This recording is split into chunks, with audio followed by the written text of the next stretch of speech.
apakah ada yang ingin berpendapat atau menyampaikan aspirasinya mengenai UKM yang tidak memiliki kegiatan selama 1 periode akan diturunkan. Jadi UKM akan dicabut haknya sebagai hak ormawanya dan komunitas yang memerlukan dana dapat mengajukan untuk diverifikasi menjadi UKM.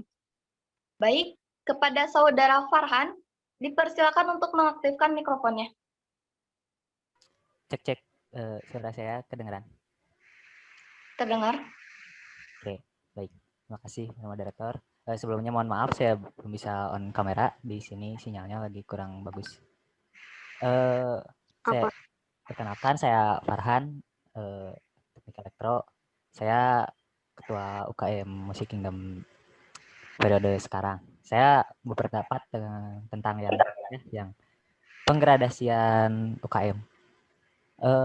Pasalnya, UKM tidak ada kegiatan itu sebenarnya banyak faktor kesulitan juga ya. Sama UKM yang memerlukan tempat ataupun sarana dan prasarana. Karena UKM kan nyimpen sarana dan prasarananya itu di student center ya, di sekrenya masing-masing gitu. Nah, mereka tuh jadinya bakal kesulitan apa ya, berkegiatan atau mengadakan program kerja atau pergerakan karena ya sarana dan prasarana mereka gak bisa diakses gitu. Jadi mau nggak mau mereka harus putar otak atau kalau nggak bertahan di seleksi alam ini ya gagal gitu. Nah jadi saya mau menyampaikan aspirasinya gitu buat manajemen biar bisa akses gitu. Setidaknya kita bisa ngambil gitu. UKM ngambil sarana dan prasarana yang ada di sekre biar kita tuh nggak ngalami penggradasian gitu. Soalnya mau ngadain kegiatan pun kan perlu gitu, peralatan sarana prasarana yang dimiliki di sekre masing-masing. Cukup sih dari saya segitu dulu. Terima kasih. Baik, terima kasih kepada Saudara Farhan telah memberikan aspirasi yang akan kami sampaikan kepada pihak manajemen. Untuk selanjutnya, kepada rekan-rekan dan Akang Teteh yang lain, apabila ada yang ingin menyampaikan aspirasinya mengenai kegiatan UKM yang terhambat, dipersilahkan untuk mengetikkan di kolom komentar terlebih dahulu dengan format instruksi, nama, izin berpendapat ketika akan menyampaikan pendapatnya, dan instruksi, nama, izin menanggapi jika ingin memberikan menanggapi.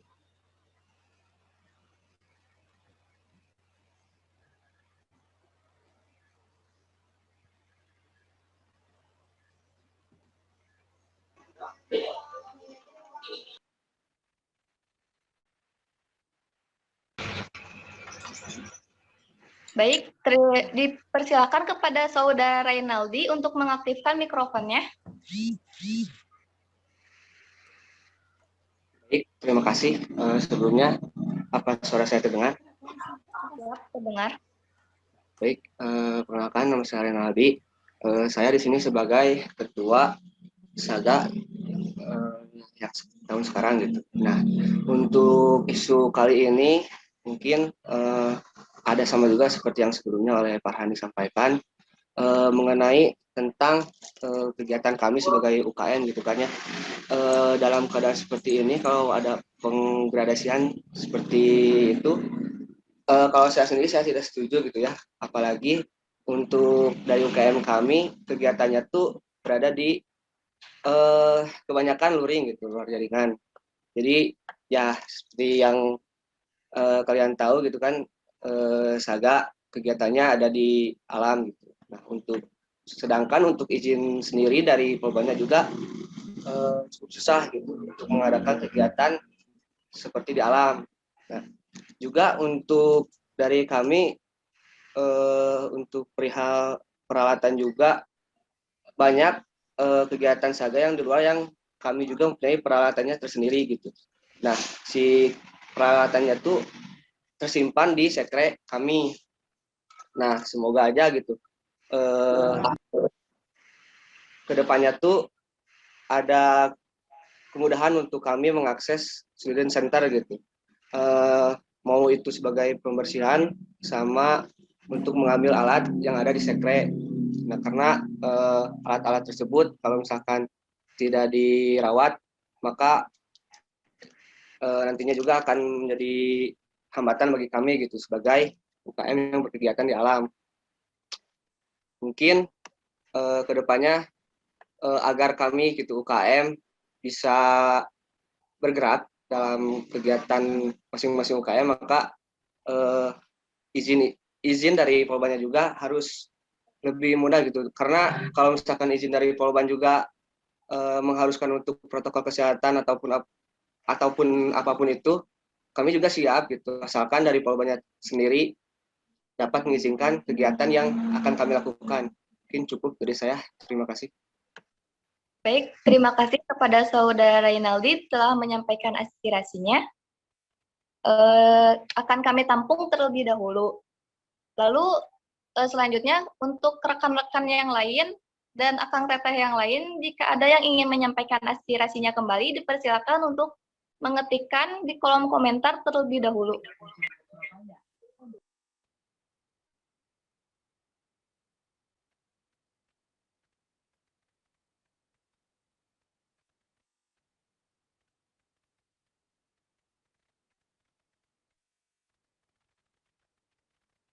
Saya akan memberikan waktu selama 2 menit terlebih dahulu.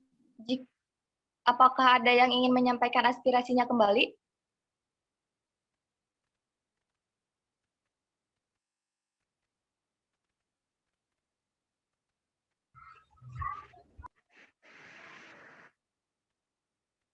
Baik, kepada Saudara Jihad, dipersilakan untuk mengaktifkan mikrofonnya.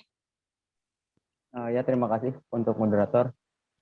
Saya ingin berbicara tentang, saya sebenarnya nggak ikut UKM gitu ya, cuman yang saya lihat selama ini, menurut saya gitu, UKM di Polban tidak mendapat keadilan sejauh ini. Dari salah satunya dari pendelegasian dan yang lain-lain lah. Intinya sebagian besar UKM bahkan bergerak secara mandiri gitu, tanpa dukungan dari manajemen ataupun skema. Jadi memang teman-teman UKM bergeraknya sendiri dan mereka pun tetap mampu bertahan dan eksis dengan kemandirian mereka. Jadi ada perjuangan yang sudah mereka tempuh gitu, dan untuk penggradasian ini harusnya melalui proses yang panjang, tidak asal-asalan gitu ya. Karena belum tentu UKM-nya tidak terlihat seperti menjalankan aktivitas seperti biasa, tapi UKM-nya di dalamnya mati. Contohnya tadi seperti sudah disebutkan oleh teman-teman dari Saga dan Mystic Kingdom gitu. Banyak peralatan mereka yang tertinggal di Polban segala macam, dan kita tahu juga bahwa izin untuk akses masuk ke dalam Polban itu sangat sulit diakses. Nah, untuk itu kita perlu juga berkaca gitu ke universitas-universitas yang sudah lebih tua dari Polban, yang keorganisasiannya sudah berjalan lebih matang, bahwa UKM-UKM itu mempunyai potensi yang sangat besar gitu. Bahkan sebagian dari UKM-UKM itu dapat memiliki potensi yang lebih besar dari organisasi yang lain karena mereka mempunyai bidang spesifik gitu ya. Jadi mereka mempunyai tujuan yang spesifik, sehingga aktivitas-aktivitas yang mereka laksanakan biasanya memiliki sudah dewasa gitu dari pelaksanaannya, karena mereka sudah terbiasa dengan aktivitas tersebut. Jadi untuk itu saya sangat tidak setuju ya, karena pandemi ini jadi ada isu penggradasian UKM yang saya yakin tidak hanya UKM saja yang berjuang untuk tetap eksis selama pandemi ini gitu. Teman-teman dari himpunan pun juga sama. Oleh karena itu saya harap akan ada pertimbangan yang lebih panjang dan lebih jauh lagi untuk menggradasikan sebuah UKM. Contohnya dari keaktifan anggotanya mungkin bisa dikontrol atau ditanya langsung kepada ketua UKM-nya harapan dari mereka ataupun keterbatasan yang mereka miliki. Jadi tidak asal seperti tidak melakukan kegiatan terus UKM tersebut dicap tidak aktif lagi dan digradasikan. Nah, itu menurut saya tidak adil gitu ya. Jadi harus ada komunikasi yang panjang antara dua pihak gitu. Cukup dari saya, terima kasih. Baik, terima kasih kepada Saudara Jihad. Izin menanggapi atas sarannya. Jadi di sini juga kami tidak akan asal-asalan untuk mencabut hak ormawa suatu UKM, tetapi akan kami beritahu terlebih dahulu. Jadi akan kami beri peringatan terlebih dahulu, tetapi jika masih melakukan hal itu ya setidaknya dalam satu UKM itu, dalam satu periode setidaknya harus melakukan satu kegiatan agar tidak ada penggradasian UKM gitu. Kepada rekan-rekan MPM yang lain, apakah ada tambahan untuk menanggapi pendapat dari Jihad? Ya Mira, boleh mungkin dari aku ada tambahan sedikit. Silakan mengaktifkan mikrofonnya. Mungkin ya untuk penggradasian itu mungkin nggak secara sepihak ya, jadi sebenarnya ada juga di verifikasi UKM itu tuh sebagai sarana untuk kita melihat di situ tuh apakah UKM ini masih layak sebagai UKM atau tidak gitu. Nah, di sini tuh sebenarnya di verifikasi UKM itu penilaiannya itu kita juga mengharapkan itu agar nilainya itu besar-besar, karena di penilaiannya itu juga kita juga memudahkan semua UKM gitu agar semuanya itu dapat nilai yang tinggi juga gitu. Jadi untuk penggradasian ini tuh emang sedikit jauh untuk ke arah sana gitu untuk di hasil verifikasinya gitu. Mungkin seperti itu untuk tambahannya. Mungkin dalam kasus ini untuk isu-isu yang ada ini mungkin aku ingin kayak nambahin aja sedikit, mungkin dari segi online ini mungkin kan UKM juga ini aku izin berpendapat aja buat UKM juga semuanya. Untuk UKM juga kan mungkin dari segi online ini mungkin dari segi kompetisinya itu sedikit kurang nih ya, mungkin apakah dari segi kompetisi ini tuh menghambat para UKM gitu untuk berprestasi gitu, dan juga dalam berprosesnya juga itu menjadi susah kan. Nah, mungkin dari situ juga bisa diambil kita sebagai pendengarnya gitu untuk mendengar apakah dari kompetisi-kompetisi yang ada tuh bisa membuat UKM juga berprestasi gitu. Jadi untuk di masa online ini mungkin kan sulit gitu. Mungkin dari situ juga bisa disampaikan juga dari teman-teman UKM gitu. Cukup dari aku. Terima kasih Mira. Baik, terima kasih kepada Akang. Untuk selanjutnya, apakah kepada Akang Teteh dan rekan-rekan, apakah ada yang ingin menyampaikan aspirasinya kembali? Jika ada, dipersilakan untuk mengetikkan izin berpendapat. Baik, kepada Saudara Funki, dipersilakan untuk mengaktifkan mikrofon. Oke, terima kasih ya buat moderator. Terima kasih juga untuk teman-teman dari BUU. Terima kasih juga untuk teman-teman dari MPM, terutamanya. Di sini ada yang mau disampaikan sih sebenarnya, sedikit aja. Sebenarnya kegiatan di sini itu seperti apa sih yang bisa membuat UKM ini di penggradasian gitu, terdegradasi. Terus dari manajemen itu maunya seperti apa? Nah, di sini kalian udah pernah ngobrol belum sama manajemen perihal kegiatan seperti apa yang diinginkan manajemen? Dan juga sedangkan rapat rutin juga itu bisa disebutkan di produk hukum juga itu ada namanya penilaian untuk verifikasi UKM ini.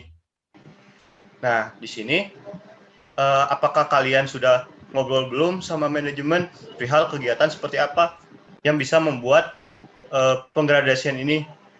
Jika emang rapat rutin bisa menjadi kegiatan, ya berarti tidak ada ke depannya tidak akan ada UKM yang diturunkan. Siap, cukup. Baik, terima kasih kepada Funki. Dipersilakan kepada Saudara Komar untuk menambahkan. Baik, terima kasih. Saya menambahkan apa yang Funki sampaikan tadi. Ini mohon maaf sebelumnya nggak bisa on cam. Benar tadi apa yang dikatakan sama Funki, kita butuh tahu juga seperti apa sebenarnya kegiatan yang dimaksud oleh kampus. Mohon maaf juga sebenarnya saya bukan dari UKM, cuma ini berdasarkan pengamatan saya dari tahun ke tahun, karena nyatanya di tahun lalu pun memang ada isu kayak gini. Jadi ketika teman-teman beralasan UKM tidak bisa berkegiatan hanya karena pandemi, itu rasanya tidak akan digubris oleh pihak kampus. Karena pada tahun kemarin di awal kepengurusan tahun 2020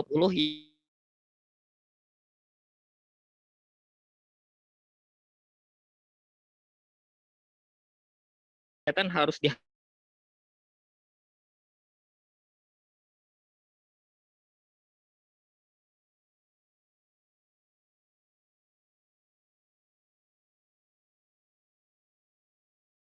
penunjang pemeringkatan Polban di tingkat nasional.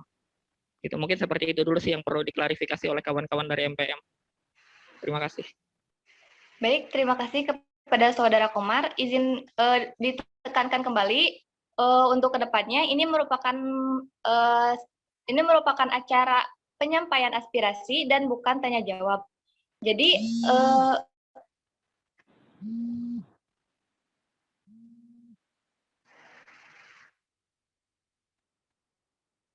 mohon maaf, ada sedikit gangguan.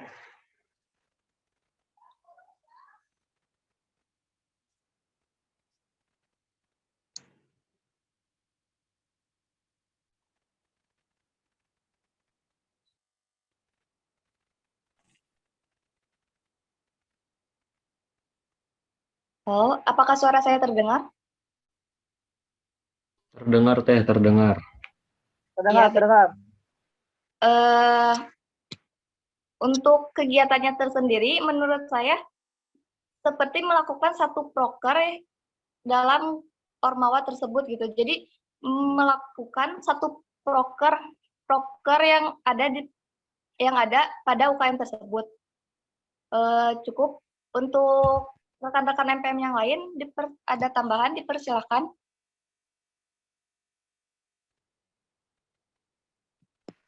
Izin. Baik, kepada Saudara Nanda, dipersilakan. Sok Ki, kamu dulu atau aku dulu Ki? Sok bebas. Mangga tadi Nanda dulu mungkin ya. Oh iya. Oh ya, untuk Fungki dan Kang Komar ya, sebenarnya ya untuk isu-isu seperti ini tuh di periode sebelumnya tuh sudah mungkin sudah ada lah ya isu-isu kayak gini, atau misalnya nggak ada kegiatan UKM atau Ormawa, UKM nggak ada kegiatan akan diturunkan itu. Nah, untuk isu yang seperti ini tuh dulu waktu itu saya sudah pernah ngobrol dengan manajemen yaitu Pak Dali.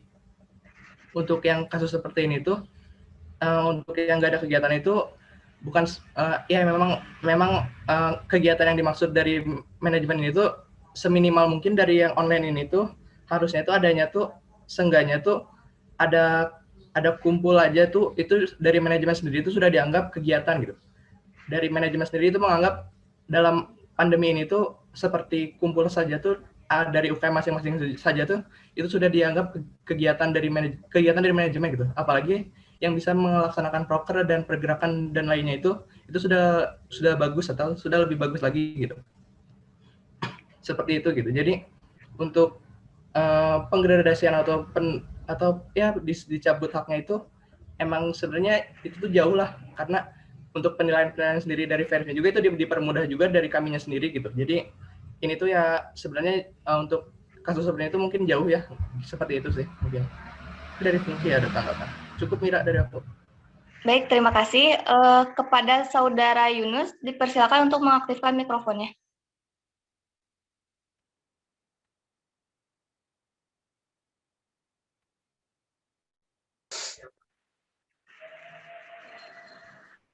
Oke, terima kasih sebelumnya. Mohon maaf saya tidak bisa on cam karena ada kendala jaringan, lagi hujan besar di sini. Oke, yang pertama saya keberatan ya dengan pendegradasian UKM ini. Karena kita UKM bola basket sendiri khususnya, saya sebelumnya perkenalkan saya Yunus sebagai Ketua UKM bola basket. Di sini kita basket banyak ikut di kompetisi-kompetisi. Contohnya aja kemarin bulan Maret tahun kemarin sebelum pandemi itu kita udah mau berangkat Porseni, tapi seminggu sebelum berangkat Porseni di Banjarmasin itu ada COVID-19 sehingga mau nggak mau dibatalkan semuanya. Dan setelah Porseni itu masih ada 2 turnamen lain, Widyatama Cup dan Battle of Campus. Jadi kalau misalnya dibilang UKM di masa pandemi ini mau didegradasikan yang tidak aktif, menurut saya terlalu cepat prosesnya kalau misalnya di masa pandemi ini.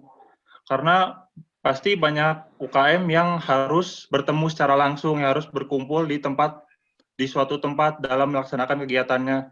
kan dalam masa pandemi ini sangat sulit gitu. Jadi saya sangat keberatan bila UKM yang tidak aktif harus didegradasikan dan diganti oleh komunitas lain. Dan selanjutnya, kalau ke depannya misalnya COVID ini sudah reda, saya minta tolong ke teman-teman MPM untuk disampaikan perihal perizinan dan dispensasi pada saat pertandingan. Karena jujur aja, untuk perizinan dan dispensasi pada saat kompetisi atau pertandingan itu sangat sulit di Polban. Dari manajemen, dari jurusan, dan dari dosen-dosen pun terkadang sulit untuk memberikan izin kepada mahasiswanya saat mengikuti kompetisi. Cukup, segitu aja dari saya. Terima kasih sebelumnya. Assalamualaikum warahmatullahi wabarakatuh. Waalaikumsalam warahmatullahi wabarakatuh. Baik, terima kasih kepada Saudara Yunus yang telah memberikan pendapatnya. Karena waktu juga hampir habis, jadi langsung saja untuk Funki, dipersilakan untuk mengaktifkan mikrofonnya. Oke, terima kasih ya. Izin menanggapi perihal pendapat dari Saudara Nanda tadi. Berarti ketika emang sudah ada perihal diskusi dengan manajemennya, ketika emang kegiatan rutin atau kumpul rutin ini bisa dijadikan kegiatan dan tidak akan membuat UKM ini didegradasikan, berarti kedepannya UKM tidak ada UKM tahun ini atau periode ini tidak ada yang terdegradasi karena setiap UKM pasti ada kumpul rutinnya, benar? Nah, tapi di sini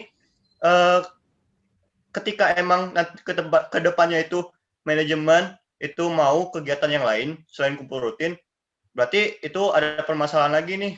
Nah, itu yang harus diobrolin lagi kepada manajemen. Karena kemarin dia memutuskan bahwa kumpul rutin itu bisa dijadikan kegiatan. Nah, di sini kami harap UKM-UKM tahun ini dan periode ini tidak ada yang terdegradasi, dan kami harap MPM bisa membuat janji perihal ini, karena kami tidak mau UKM-UKM yang sudah dijadikan ormawa sebagai UKM aktif itu terdegradasi karena tidak ada kegiatan apapun gitu, atau kegiatan kumpul rutin bisa terdegradasi gitu. Siap, cukup itu aja. Baik, terima kasih kepada Saudara Funki atas aspirasi yang telah disampaikannya. Akan kami tampung terlebih dahulu. Dipersilakan kepada Saudara Jihad untuk mengaktifkan mikrofonnya. Ya, terima kasih. Nah, tadi yang saya tangkap dari Saudari Mira dan Saudara Nanda, ada yang bilang bahwa harus melaksanakan satu proker dan harus ataupun kumpul-kumpul saja sudah cukup. Nah, intinya untuk menggradasikan itu butuh standar aturan yang jelas. Jadi harus ada aturan tertulis. Kalau nggak ada aturan tertulisnya, nggak bakal selesai gitu perdebatannya.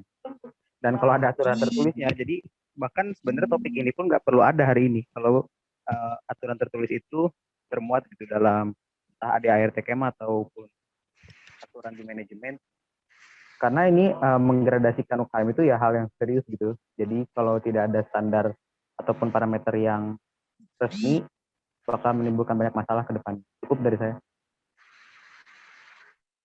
Baik, terima kasih kepada Saudara karena telah menyampaikan aspirasinya. Ini merupakan aspirasi terakhir. Dipersilakan kepada Bayu untuk mengaktifkan mikrofon. Bismillahirrahmanirrahim. Assalamualaikum warahmatullahi wabarakatuh. Apakah suaranya terdengar jelas? Siap, terdengar. Oke, perkenalkan dulu nama saya Bayu Nanaji sebagai Ketua Umum Assalam. Izin berpendapat terkait yang disampaikan oleh Funki dan tadi juga dari Jihad ya. Saya setuju sekali gitu ya. Dan yang saya tekankan itu kan ada yang namanya forum ketua UKM gitu ya, baik itu di Line atau di WhatsApp. Nah, harapannya dari saya ataupun dari teman-teman yang saya juga gitu ya, itu ada satu bentuk follow up yang selalu rutin gitu yang dilakukan oleh BU gitu kan. Dan ya seperti yang tadi disampaikan oleh Nanda juga gitu, terkait udah nanya kepada Li dan lain-lainnya, tapi kan kalau misalnya cuma nanya doang tapi tidak disampaikan kepada ketua ataupun perwakilan delegasi UKM ya hanya di panggung pribadi saja gitu, lebih tentang PMC gitu kan. Jadi harapannya ya setiap ada informasi apapun walaupun sedikit gitu ya yang berguna buat UKM atau ditujukan buat UKM, ya harap segera disampaikan segera gitu. Jangan ditunda-tunda, keburu lupa. Terima kasih. Assalamualaikum warahmatullahi wabarakatuh. Baik, terima kasih kepada Saudara Bayu karena telah menyampaikan aspirasinya.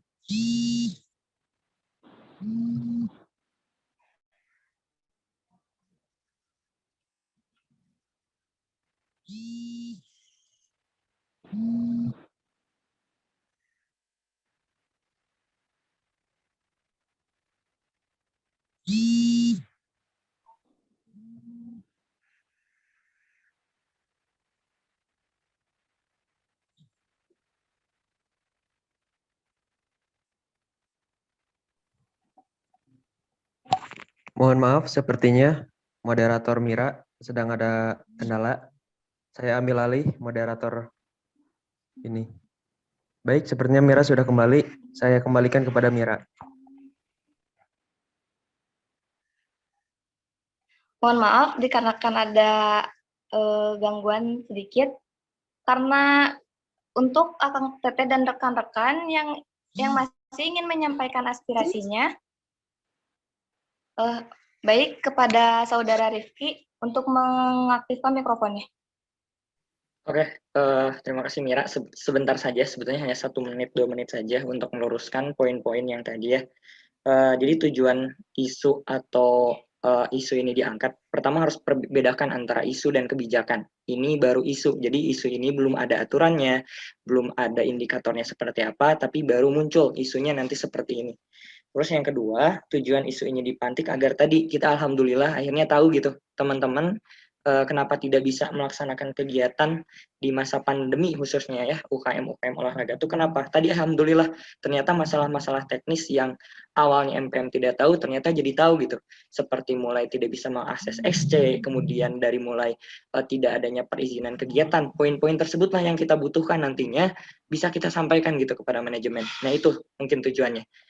Jadi teman-teman boleh nanti karena mungkin waktunya juga sudah cukup ini mungkin yang nanti sama moderator diarahkan lagi itu teman-teman. Jadi sampaikan teman-teman UKM masalahnya apa. Kalau misalkan dari teman-teman UKM punya masalah, kenapa nggak bisa melaksanakan kegiatan di masa pandemi dan supaya isu penggradasian ini segera kita sampaikan juga. Ternyata banyak keberatan dari teman-teman, kita sampaikan nantinya. Seperti itu teman-teman. Mungkin paham ya. Jadi tujuannya ini adalah isu. Kemudian yang kedua juga isu ini tuh baru berkembang dan perkembangan inilah yang kita tanya apakah baiknya diadakan atau enggak atau seperti apa. Terus yang kedua ternyata alhamdulillah kita dapat masalah-masalahnya dari teman-teman. Cukup, makasih Mira atas kesempatannya.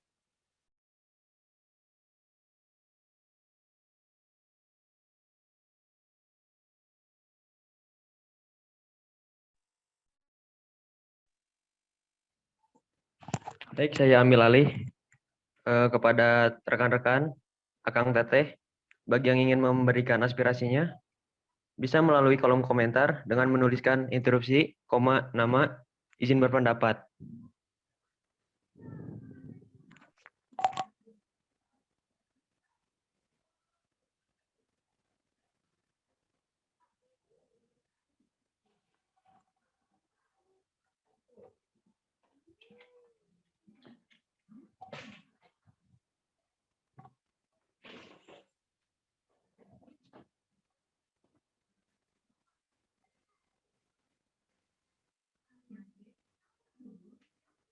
Silakan kepada Kang Trisgani untuk menyampaikan pendapatnya.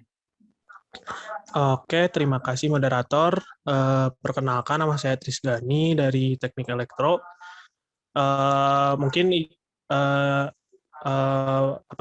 menambahkan saja gitu perihal pendegradasian UKM ini. Seperti yang sebelumnya dijelaskan oleh Kang Komar bahwa isu ini tuh sebenarnya sudah ada dari tahun-tahun kemarin, dari masih kepengurusan Kang Komar sebagai Ketua BEM dan kepengurusan Kang Bian sebagai Ketua MPM.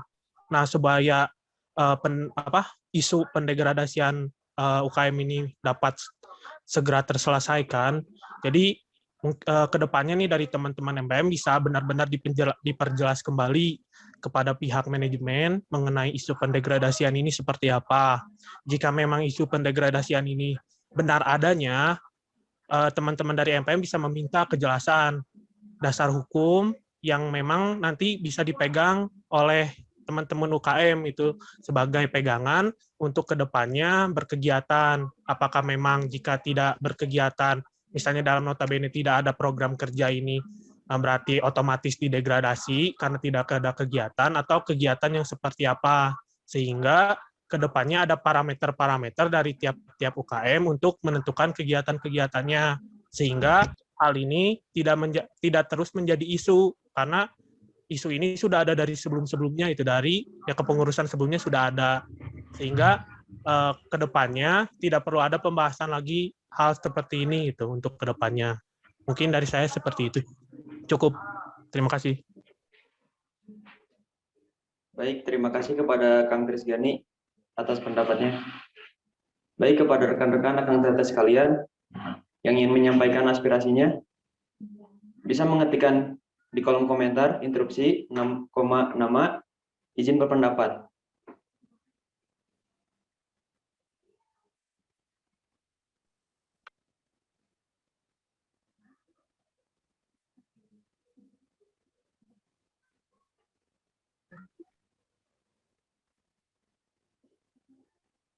Sekali lagi diingatkan kepada rekan-rekan Akang Teteh sekalian yang ingin menyampaikan aspirasinya bisa dengan cara mengetikkan interupsi, nama, izin berpendapat di kolom komentar.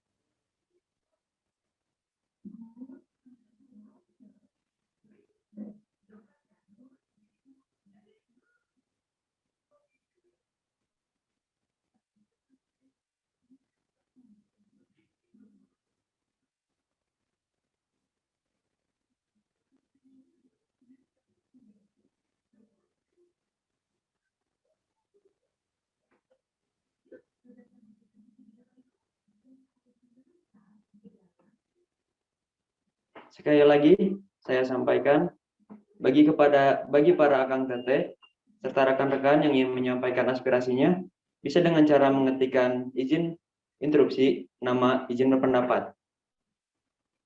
Kepada Saudara Nathanael, silakan memberikan tanggapannya. Baik, terima kasih moderator. Saya di sini juga sebagai anggota UKM KMUK ya, UKM keagamaan. Nah, kalau menurut saya, penggradasian UKM jika dikarenakan tidak melakukan kegiatan yang berbentuk proker, itu tidak bisa dilakukan. Karena kenapa? Di UKM KMK sendiri, kami sebagai keluarga ya, kami lebih banyak memfasilitasi anggota-anggota kami di kebutuhan keagamaannya, seperti ibadah bersama, dan lain-lain yang berhubungan dengan keagamaan. Dan menurut kami, kegiatan seperti itu tuh tidak perlu dijadikan sebuah program kerja gitu. Tapi kegiatan itu akan rutin kami lakukan. Menurut saya seperti itu sih. Jadi kalau memang harus ada kegiatan berbentuk proker dan dari UKM itu tidak memasukkan proker sama sekali selama 1 tahun itu, tidak bisa langsung dilakukan penggradasian. Cukup. Baik, terima kasih kepada Saudara Nathanael. Bagi Akang Teteh yang ingin menanggapi, boleh dengan cara mengetikkan interupsi, nama, izin menanggapi di kolom komentar.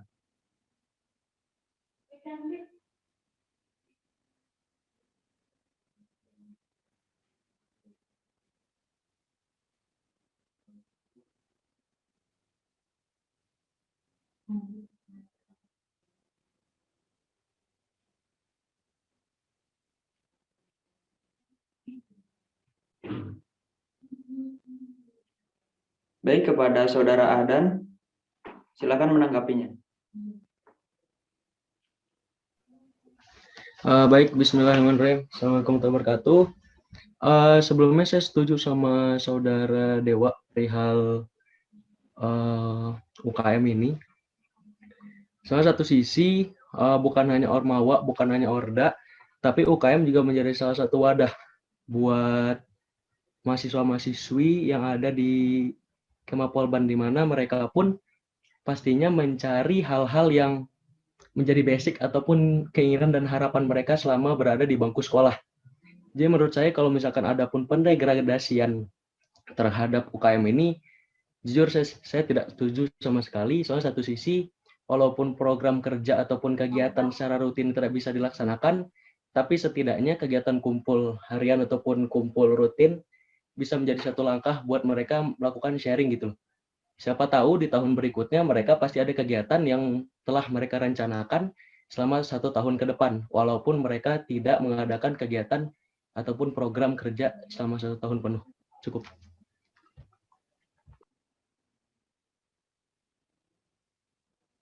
Baik, terima kasih kepada Saudara Adan atas tanggapannya. Bagi rekan-rekan Akang Teteh sekalian yang masih ingin memberikan aspirasi atau tanggapannya, bisa dengan cara mengetikkan interupsi, nama, izin berpendapat di kolom komentar bagi yang ingin berpendapat. Bagi Akang Teteh, rekan-rekan yang ingin menanggapi, bisa mengetikkan interupsi, nama, izin menanggapi di kolom komentar.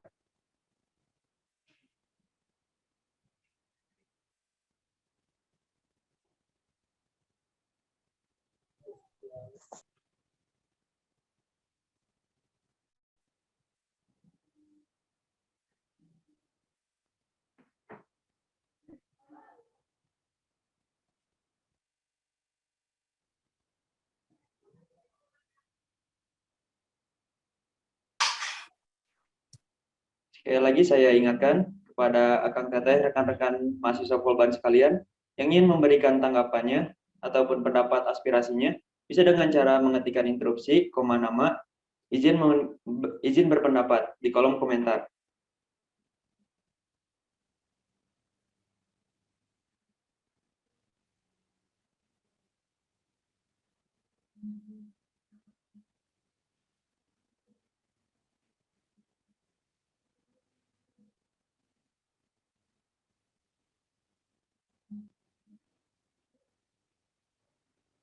Sekali lagi, saya ingatkan kepada Akang Teteh yang ingin memberikan tanggapan ataupun aspirasinya.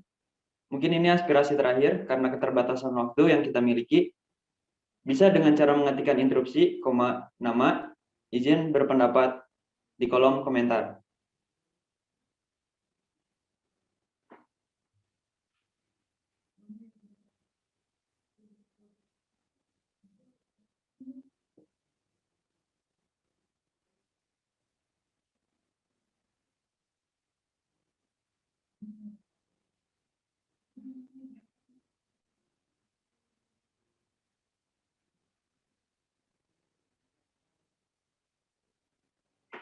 Baik, kepada Saudara Husni, dipersilakan untuk memberikan tanggapannya.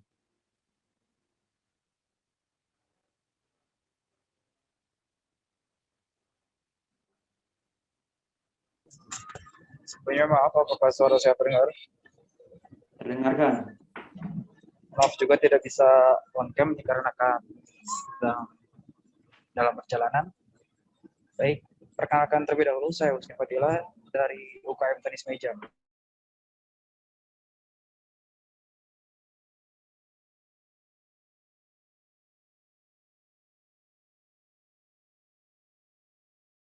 Ada aspek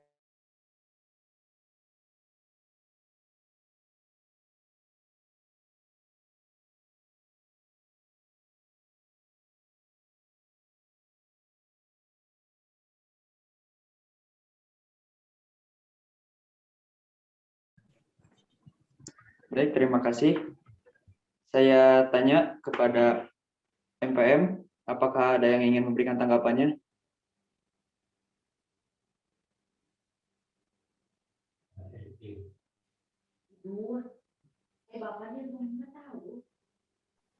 Izin menjawab boleh? Silakan.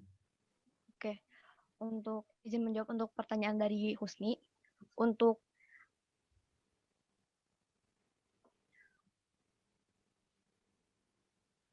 kegiatannya sendiri itu tuh bukan hanya dilihat dari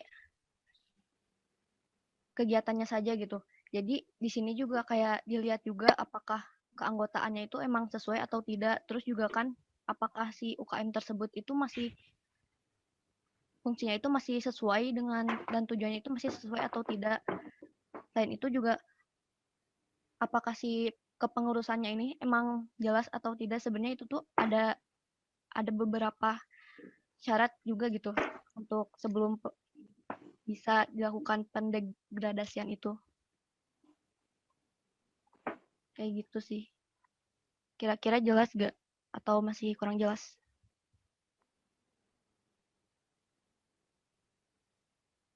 Saudara Husni, apakah terdengar jelas?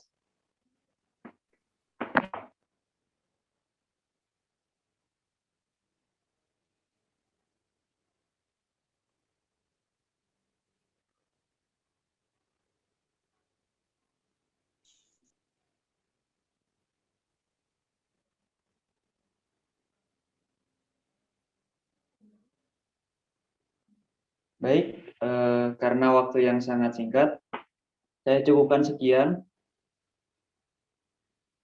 Kepada Akang Teteh dan rekan-rekan yang masih ingin menyampaikan aspirasinya, bisa mengisi G-form yang telah kami sediakan di kolom komentar. Terima kasih atas perhatian Akang Teteh. Saya cukupkan sesi 1 ini berakhir. Saya kembalikan lagi kepada MC. Baik, terima kasih kepada Saudari Mira Mairani dan Willy Fauzan Setiawan yang telah berperan sebagai moderator pada sesi 1. Selanjutnya, mari kita memasuki sesi kedua yang akan dipimpin oleh Talita Risa Margaretna selaku moderator. Kepadanya saya persilakan. Baik, terima kasih kepada MC yang telah memberikan kesempatan dan waktunya. Sebelumnya, selamat sore Akang Teteh dan rekan-rekan semua. Izin memperkenalkan diri. Perkenalkan, nama saya Talita Risa Margaretna yang akan memimpin sesi 2 mengenai revisi ADART Kemapolban yang sesuai dengan keadaan saat ini. Baik, di sesi ini akan dibagi menjadi 2 topik. Untuk topik yang pertama, akan saya sampaikan terlebih dahulu narasinya. Menyesuaikan UU untuk online maupun offline. Di situasi yang berubah secara drastis dan dirasakan oleh seluruh lapisan masyarakat, dituntut adanya perubahan yang menyesuaikan dengan keadaan tersebut. Begitupun dengan kegiatan kemahasiswaan di kampus Politeknik Negeri Bandung, khususnya dalam pembuatan produk hukum. Pembentukan maupun perbaikan produk hukum yang bisa menyesuaikan dengan situasi dan kondisi saat ini. MPM Kemapolban menjawab perubahan ini dengan membuat beberapa produk hukum yang dibuat sebagai landasan dalam berkegiatan secara online seperti SOP persidangan daring dan SOP pemira daring.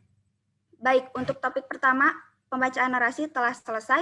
Untuk Akang Teteh dan rekan-rekan yang akan menyampaikan aspirasinya, dipersilahkan mengetikkan di kolom percakapan dengan format interupsi, nama izin berpendapat untuk menyampaikan pendapat, dan interupsi, nama izin menanggapi untuk memberikan tanggapan. Dipersilahkan kepada Akang Teteh dan rekan-rekan sekalian.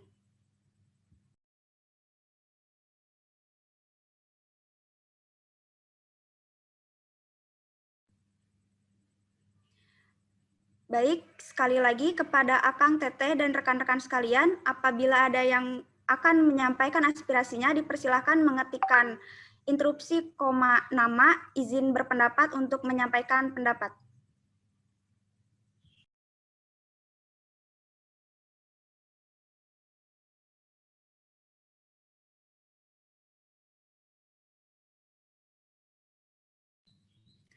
Saya beri waktu hingga pukul 5.29 kepada Akang Teteh dan rekan-rekan yang akan menyampaikan aspirasinya, dipersilahkan mengetikkan interupsi, nama izin berpendapat di kolom percakapan.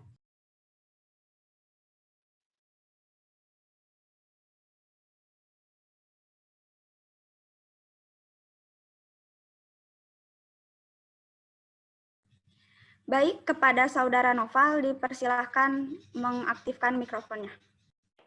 Baik, terima kasih. Sebelumnya suara saya terdengar? Terdengar. Baik, perkenalkan nama saya Noval Maulana dari jurusan Bahasa Inggris. Di sini saya akan menyampaikan aspirasi yang sudah dilakukan oleh Bahasa Inggris juga. Waktu itu sudah ada bahasan internal. Jadi dari kami sendiri ingin meminta kejelasan mengenai kegiatan Ormawa. Apakah harus dilaksanakan secara online atau offline? Lalu acara kampus kan harusnya belum ada kejelasan nih online atau offline-nya. Terus apakah ada aturan tertulisnya untuk online ataupun offline? Yang setahu saya tahun kemarin itu ada keputusan menteri mengeluarkan pedoman organisasi di perguruan tinggi yang mengatur soal kegiatan. Nah, kalau untuk di Polban sendiri, apakah aturan tersebut ada? Minta kejelasannya saja. Terima kasih. Baik, terima kasih kepada Saudara Noval, kepada Akang Teteh dan rekan-rekan sekalian. Apabila akan menanggapi, dipersilakan untuk mengetikkan di kolom komentar interupsi, nama, izin menanggapi. Ataupun kepada Akang Teteh dan rekan-rekan yang akan memberikan pendapat selanjutnya, dipersilakan mengetikkan di kolom komentar interupsi, nama, izin berpendapat. Dipersilakan kepada Akang Teteh dan rekan-rekan.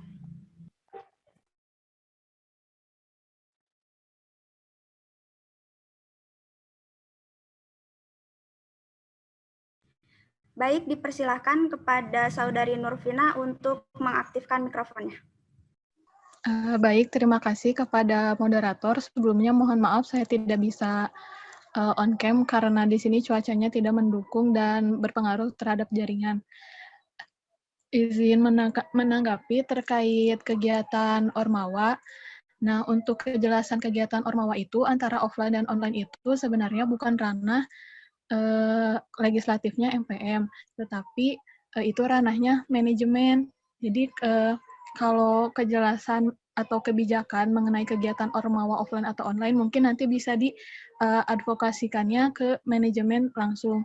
Nah, untuk ranah legislatif MPM di sini, khususnya Komisi Legislasi itu mengenai internal Kema Polban seperti legislatifnya sama Polban seperti itu.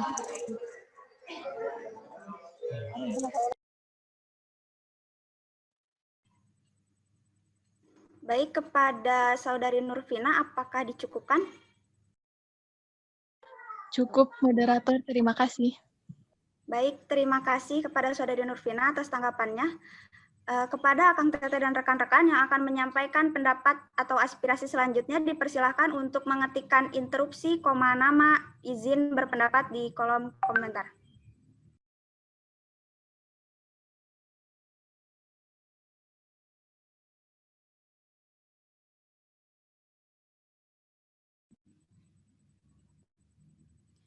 Diingatkan sekali lagi kepada Akang Teteh dan rekan-rekan yang akan memberikan atau memaparkan aspirasinya, dipersilahkan untuk mengetikkan interupsi, nama, dan izin berpendapat di kolom percakapan.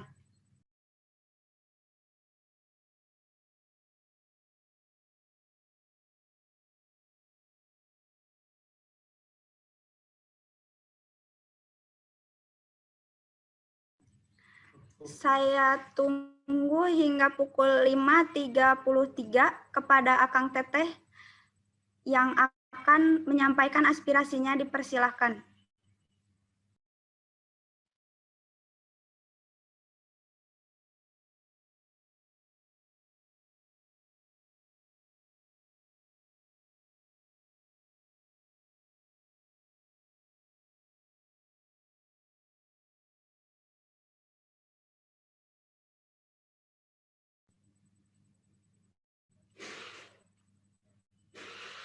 Baik, sekali lagi saya instruksikan kepada Akang Teteh dan rekan-rekan yang akan menyampaikan pendapatnya, dipersilahkan mengetikkan interupsi, nama, dan izin berpendapat di kolom percakapan.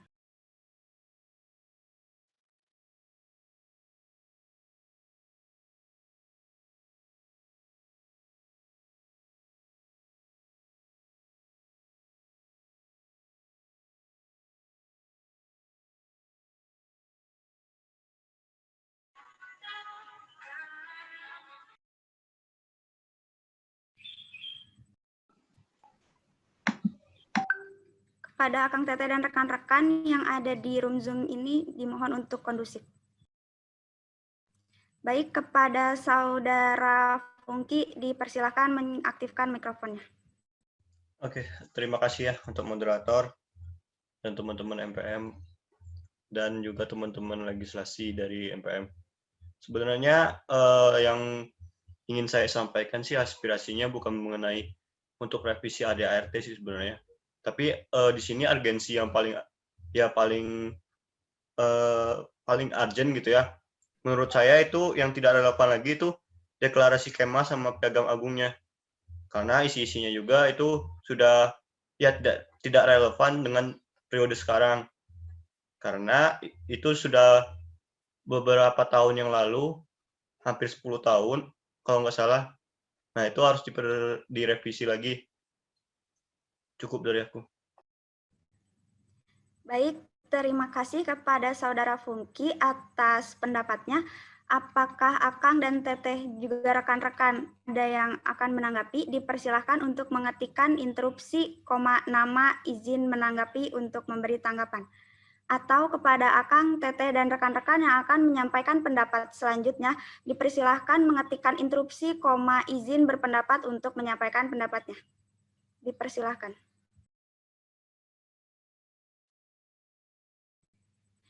Baik, kepada Saudara Refki, dipersilahkan mengaktifkan mikrofonnya. Terima kasih moderator. Sebelumnya maaf juga tidak bisa on cam terlebih dahulu. Izin untuk menjawab. Nah, teman-teman semua perlu diketahui terkait Piagam Agung dan Deklarasi Kema ini sebetulnya memang betul cukup lama, akan tetapi kita belum bisa mengubahnya karena memang untuk Piagam Agung dan Deklarasi Kema ini kita masih perlu menemukan titik utamanya hukumnya yang baiknya kita ubah tuh yang atasnya atau yang bawahnya. Karena yang pertama harus kita ketahui juga bahwa ada sedikit permasalahan juga di ADRT. Contoh di dalam Piagam Agung itu kan sudah menjelaskan soal pemerintahan antara pembagian kekuasaan antara BEM sebagai eksekutif dan MPM sebagai legislatif dan yudikatif. Tapi secara langsung di dalam ADRT-nya itu tidak tercantumkan ranahnya. Terus yang kedua juga sudah tercantumkan akan tetapi belum detail gitu. Bagaimana pembagian ranahnya, kemudian bagaimana sistem pemerintahannya. Nah, oleh karena itu mungkin nanti ya di topik selanjutnya akan ada pembahasan ADRT, baiknya Kema itu nanti ke depan dibawa kemana. Nah, itu mungkin lebih ke aspirasi dari teman-teman, Kema jangka panjangnya seperti itu.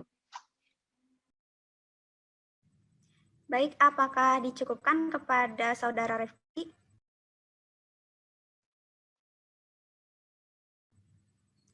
Baik, terima kasih kepada Saudara Refki atas tanggapannya. Selanjutnya, apakah Akang dan Teteh juga rekan-rekan akan menyampaikan aspirasinya kembali? Dipersilakan untuk mengetikkan interupsi, nama, izin berpendapat di kolom komentar. Baik, kepada Saudara Haris dipersilakan mengaktifkan mikrofon. Oke, baik, terima kasih atas kesempatannya. Mungkin di sini saya hanya sedikit menyampaikan inspirasi saya mengenai ADRT, terutama mengenai pengertian Kema itu sendiri. Di ADRT yang saya baca itu Kema Polban merupakan organisasi mahasiswa non-struktural yang menaungi seluruh mahasiswa. Nah, tapi yang saya lihat di bab 8 pasal 18 itu ada 4 elemen dari Kema itu sendiri. Ada BEM, MPM, himpunan ikatan, dan UKM. Nah, tapi di sini kita melupakan satu elemen, yaitu mahasiswa yang tidak mengikuti organisasi. Maksudnya tidak mengikuti MPM, BEM, ataupun Ormawa itu sendiri di jurusannya, ataupun tidak mengikuti UKM. Nah, ini perlu kita kaji kembali, baik itu mengenai elemennya ataupun mengenai pengertian Kema Polban itu sendiri, karena di sini kan disebutkan bahwa Kema Polban itu menaungi seluruh mahasiswa, tapi elemennya cuma ada 4. Nah, bagaimana dengan yang tidak mengikuti organisasi seperti itu? Mungkin itu yang saran dari saya ataupun aspirasi dari saya yang mengenai pengertian Kema Polban itu sendiri yang perlu dikaji ulang buat teman-teman MPM. Mungkin itu saja, cukup. Baik, terima kasih kepada Saudara Haris atas aspirasinya. Apakah Akang, Teteh, dan rekan-rekan sekalian ada yang mau menyampaikan aspirasinya di luar dari topik ADART? Dipersilahkan untuk mengetikkan interupsi, nama, izin berpendapat di kolom komentar. Apabila dirasa cukup, bisa dibantu untuk mengetikkan cukup di kolom komentar.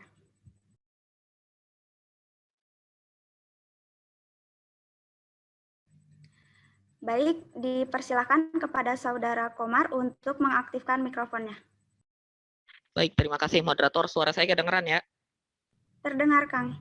Ya, saya Komar dari jurusan Teknik Mesin. Sebenarnya saya agak kaget ada bahasan soal ini, soalnya yang disampaikan oleh KX saya, oleh Nuril, bahasan yang diangkat itu undang-undang mengenai advokasi kebutuhan mahasiswa. Saya kira tidak akan ada revisi mengenai ADART. Jadi cukup kaget juga ada bahasan ini ternyata. Saya menyambung apa yang Haris sampaikan tadi. Saya setuju sama yang Haris sampaikan. Kebetulan juga sudah saya bahas beberapa waktu lalu di akhir bulan Januari, tepatnya di kegiatan refleksi kemahasiswaan. Saya mempertanyakan sebenarnya Kemapolban itu siapa sih? Soalnya kan di ADART dikatakan bahwa Kemapolban itu adalah ya organisasi yang menaungi seluruh aktivitas kemahasiswaan.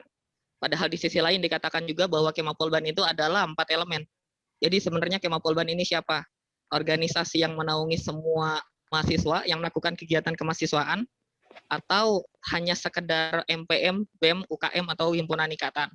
Karena pada faktanya kegiatan kemahasiswaan bukan hanya dilakukan oleh 4 ormawa tersebut, tapi dilakukan oleh semua entitas yang ada di lingkup kampus kita tercinta, utamanya oleh mahasiswa. Orang-orang yang ikut lomba itu juga melakukan kegiatan kemahasiswaan, terlepas dia bagian dari UKM, BEM, MPM, ataupun himpunan ikatan. Orda juga dia melakukan kegiatan kemahasiswaan, komunitas juga melakukan kegiatan kemahasiswaan.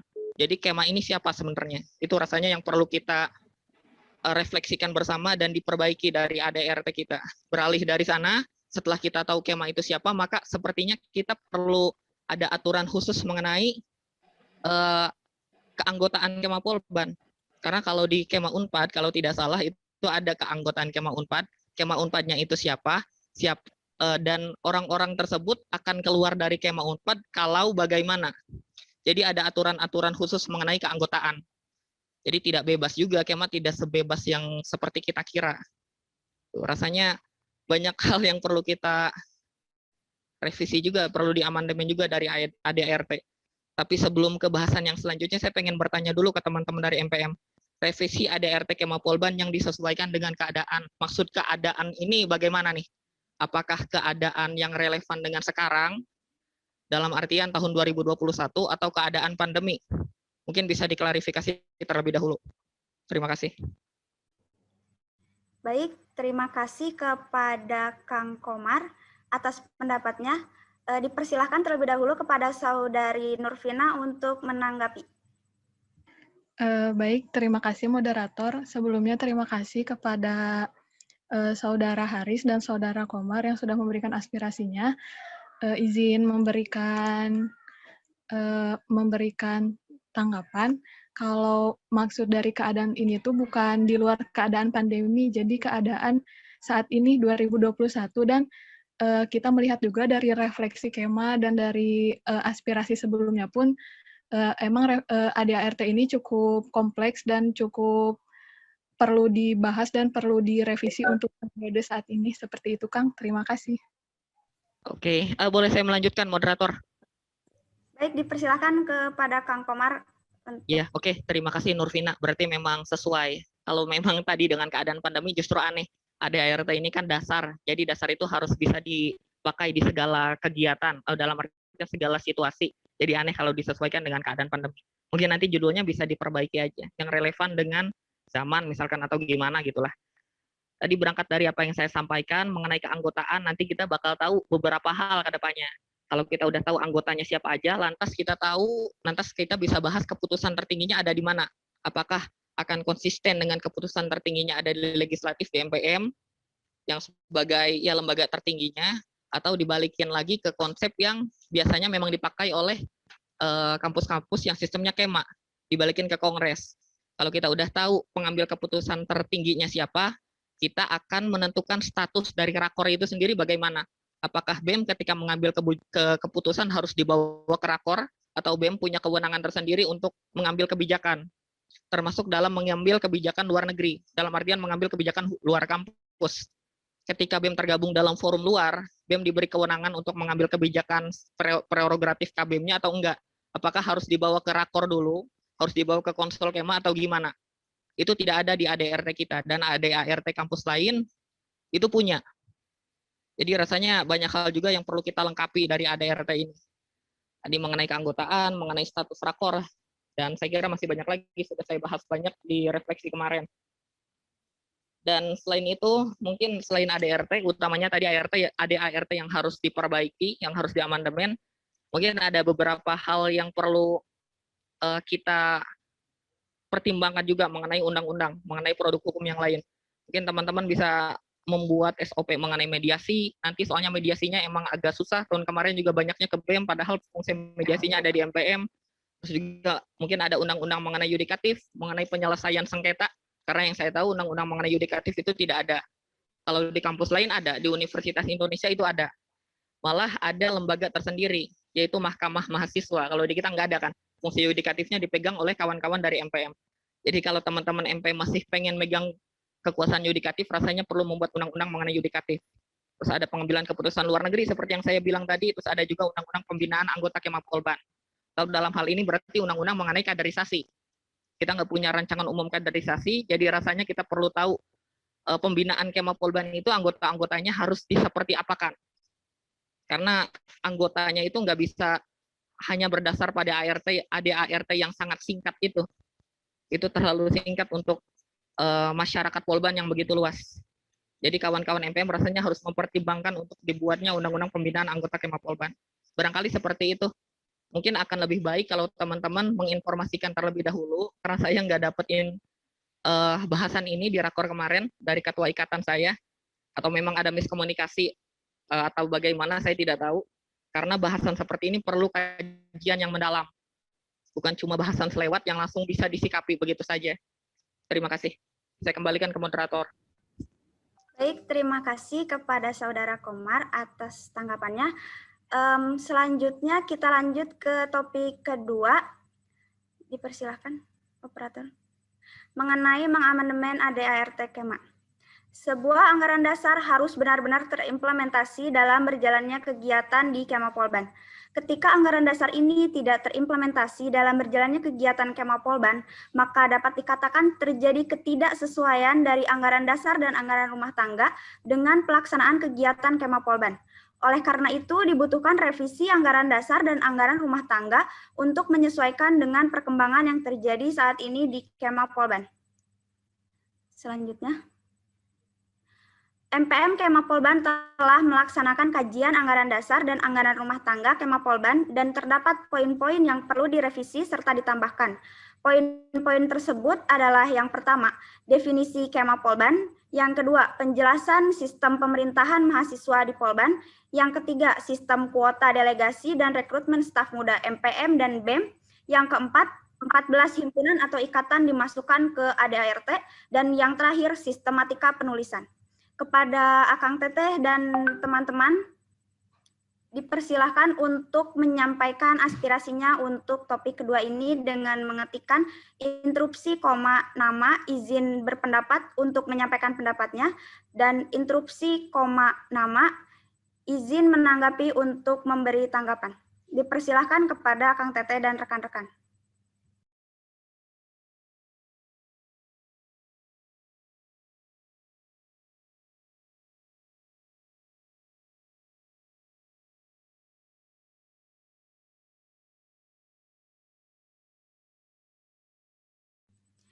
Baik, sekali lagi saya instruksikan kepada Akang, Teteh, dan rekan-rekan yang akan menyampaikan aspirasinya untuk menuliskan di kolom percakapan interupsi, izin berpendapat untuk berpendapat, dan interupsi, izin menanggapi untuk memberikan tanggapan.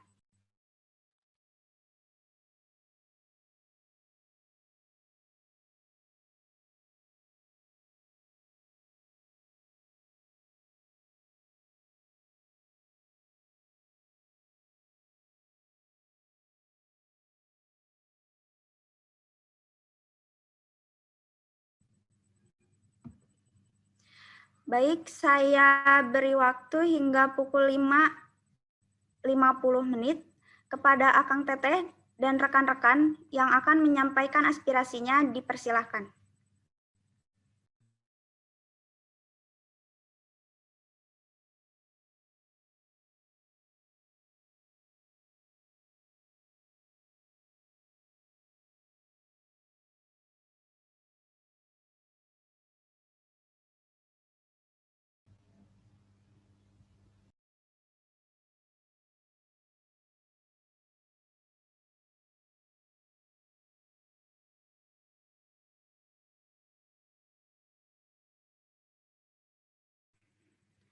Sekali lagi, saya instruksikan kepada Kang Tete dan rekan-rekan yang akan menyampaikan aspirasinya, dipersilahkan mengetikkan interupsi, nama, izin berpendapat untuk menyampaikan aspirasi. Dan apabila dirasa telah cukup, dipersilahkan untuk mengetikkan cukup di kolom komentar. Baik, kepada Saudara Farid dipersilahkan untuk menanggapi. Cek apakah ada suaranya? Ya, terdengar Kang. Bismillahirrahmanirrahim. Assalamualaikum warahmatullahi wabarakatuh. Izinkan saya memperkenalkan diri terlebih dahulu. Nama saya Muhammad Farid Zafiri. Saya dari HMJTK. Mungkin aspirasi saya ingin sampaikan di sini adalah di poin nomor 2, yaitu di sistem pemerintahan. Menurut saya untuk sistem pemerintahan ini perlu ditekankan untuk kejelasannya itu seperti apa, apakah kita berbentuk seperti presidensial atau parlementer gitu. Dikarenakan kalau kita mengikuti sesuai ADRT kan mengikuti dengan Undang-Undang Dasar 1945 yang kita jalani saat ini gitu, sistem pemerintahan yang ada di Indonesia saat ini. Sistem pemerintahan Indonesia saat ini adalah sistem presidensial, tapi sistem presidensial yang sistem yang kita jalani yang ada di Polban dan di pemerintahan Indonesia ini sangatlah berbeda kalau dari saya lihat. Mungkin yang paling pertama, mungkin yang paling mencolok yaitu adanya GBKO dengan adanya GBHN. GBHN itu GBHN adanya di sistem semi presidensial ataupun di parlementer. Dan sedangkan kita kalau misalkan di Indonesia saat ini tuh kalau misalkan sistem presidensial itu harusnya memakai kebijakan dari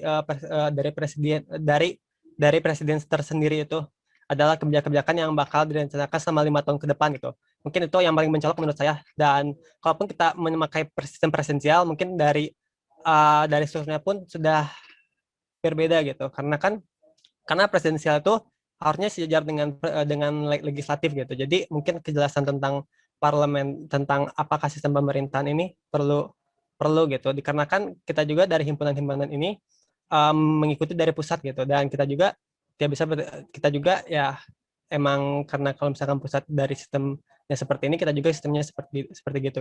Cukup. Terima kasih. Baik, terima kasih kepada Saudara Farid atas aspirasinya. Selanjutnya, apakah Akang Tete dan teman-teman ada yang mau menanggapi?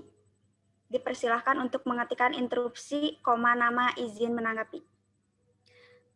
Apabila dicukupkan, selanjutnya kepada Saudara Tris Gani dipersilahkan mengaktifkan mikrofonnya. Oke, baik. Terima kasih, moderator. Apakah suara saya terdengar? Terdengar, Kang. Dipersilahkan. Oke, saya cukup setuju mengenai poin pertama yang definisi kema itu sendiri, karena seperti yang telah dijelaskan oleh Haris dan Kang Komar sebelumnya bahwa kema ini sendiri itu masih belum jelas. Di ADART disebutkan bahwa di kema itu terdiri dari 4 elemen, yaitu MPM, BEM, himpunan ikatan, dan UKM. Sedangkan tidak seluruh mahasiswa Polban ini mengikuti ormawa tersebut. Nah, maka perlu diperjelas kembali kema Polban ini tuh elemennya seperti apa, sehingga tidak bertentangan dengan isi anggaran dasar yang ada di pasal 8 mengenai kedaulatan, bahwa dinyatakan kedaulatan kema Polban itu berada di tangan mahasiswa Politeknik Negeri Bandung. Sedangkan di dalam definisinya sendiri, yang termasuk ke dalam elemen kema itu hanya 4 elemen saja. Nah, jadi perlu ada benar-benar kedudukan untuk mahasiswa yang memang non ormawa atau tidak memiliki ormawa sama sekali, agar dimasukkan ke dalam anggaran dasar, sehingga kedaulatan yang memang sebenarnya ingin dicapai, yaitu kedaulatan kema Polban berada di tangan mahasiswa ini, dapat tercapai. Terus selanjutnya mengenai 14 himpunan dimasukkan ke dalam ADART. Saya sangat setuju. Kenapa? Karena pada dasarnya seperti yang sudah kita ketahui bahwa himpunan di Polban ini ada 14. Dari itu ke-14 himpunan ini perlu dicantumkan agar legalitasnya di kema Polban ini dapat benar-benar ada dasar hukumnya. Mungkin untuk tambahannya mengenai amandemen atau revisi ADART ke depannya, dari teman-teman MPM bisa mengkaji kembali agar ADART ini kedepannya masih akan terus relevan. Kenapa? Karena kedepannya pun kegiatan kemahasiswaan baik di Polban atau mungkin di seluruh Indonesia ini bakalan sangat berbeda. Kenapa berbeda? Karena kondisinya pun telah berbeda. Seperti yang kita ketahui bahwa nanti akan ada masa transisi dari kegiatan secara online ini ke offline, yang artinya pun yang benar-benar dikatakan new normal ini itu pasti akan terjadi, yang artinya pun harus ada pembaruan dalam dasar-dasar hukum yang ada di Kema Polban ini, khususnya dalam ADART, sehingga nanti ke depannya pun kegiatan atau pergerakan-pergerakan ormawa-ormawa yang ada di Kema Polban ini atau Kema Polban ke depannya dapat lebih menyesuaikan kembali. Jadi sehingga tidak pembahasan itu tidak tiap tahun dibahas kembali. Jadi teman-teman dari MPM ini tuh harus dapat melihat 5 sampai 7 kali ke depan. Apa saja sih yang akan terjadi ke depannya, kegiatan kemahasiswaan ini tuh akan seperti apa ke depannya setelah new normal. Sehingga nanti dasar hukum yang memang ada di Kema Polban ini akan relevan tidak hanya di kondisi saat ini yaitu 2021 atau 2022, tetapi akan masih tetap relevan untuk setidaknya 5 tahun ke depan. Sehingga kegiatan-kegiatan ormawa ke depannya pun dapat lebih baik lagi, dapat lebih koordinasi maupun birokrasinya antara yang di pusat maupun antara himpunan UKM dan lain-lainnya dapat lebih terarah lagi. Dan catatan lagi mungkin untuk kedepannya kejelasan mengenai mahasiswa yang memang tidak mengikuti ormawa satupun. Nah, di Kema Polban ini itu seperti apa? Lalu kedudukannya ini seperti apa? Suaranya itu seperti apa? Jadi sehingga yang namanya kedaulatan seperti yang saya ucapkan di awal tadi, kedaulatan Kema Polban berada di tangan mahasiswa Politeknik Negeri Bandung ini dapat benar-benar terrealisasikan. Siap, cukup dari saya. Terima kasih. Baik, terima kasih kepada Saudara Trisgani atas pendapatnya. Mungkin dipersilahkan kepada Akang, Teteh, dan rekan-rekan yang akan menyampaikan pendapat ataupun tanggapannya. Diberikan 1 kali kesempatan lagi. Dipersilahkan kepada Akang, Teteh, dan rekan-rekan. Maaf, lebih baik kayaknya nunggu azan dulu deh. Baik, Kang. Mungkin dirasa sudah cukup begitu, Akang, Teteh, dan rekan-rekan. Mohon bantuannya untuk mengetikkan cukup di kolom percakapan.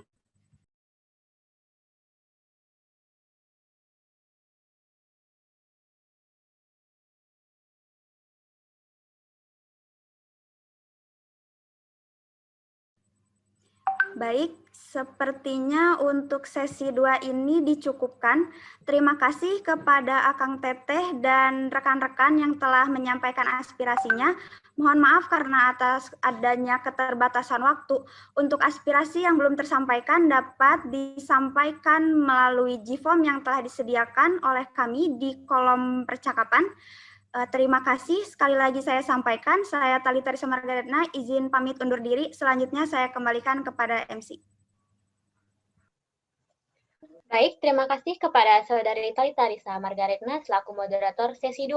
Berhubung waktu sudah menunjukkan waktu azan maghrib, maka bagi Akang, Teteh, juga rekan-rekan diperkenankan untuk melaksanakan isoma terlebih dahulu dan acara akan dilanjut pada pukul 18.30. Sebelum itu, diingatkan kembali kepada Akang, Teteh, dan teman-teman yang belum mengisi presensi, diharapkan untuk mengisi presensi terlebih dahulu yang linknya akan kami share di kolom komentar. Terima kasih. Untuk itu, sesi 1 dan 2 kali ini saya tutup terlebih dahulu untuk pelaksanaan isoma. Dipersilakan kepada Kang Teteh dan rekan-rekan yang ingin meninggalkan room. Harap bergabung kembali pada pukul 18.30. Terima kasih.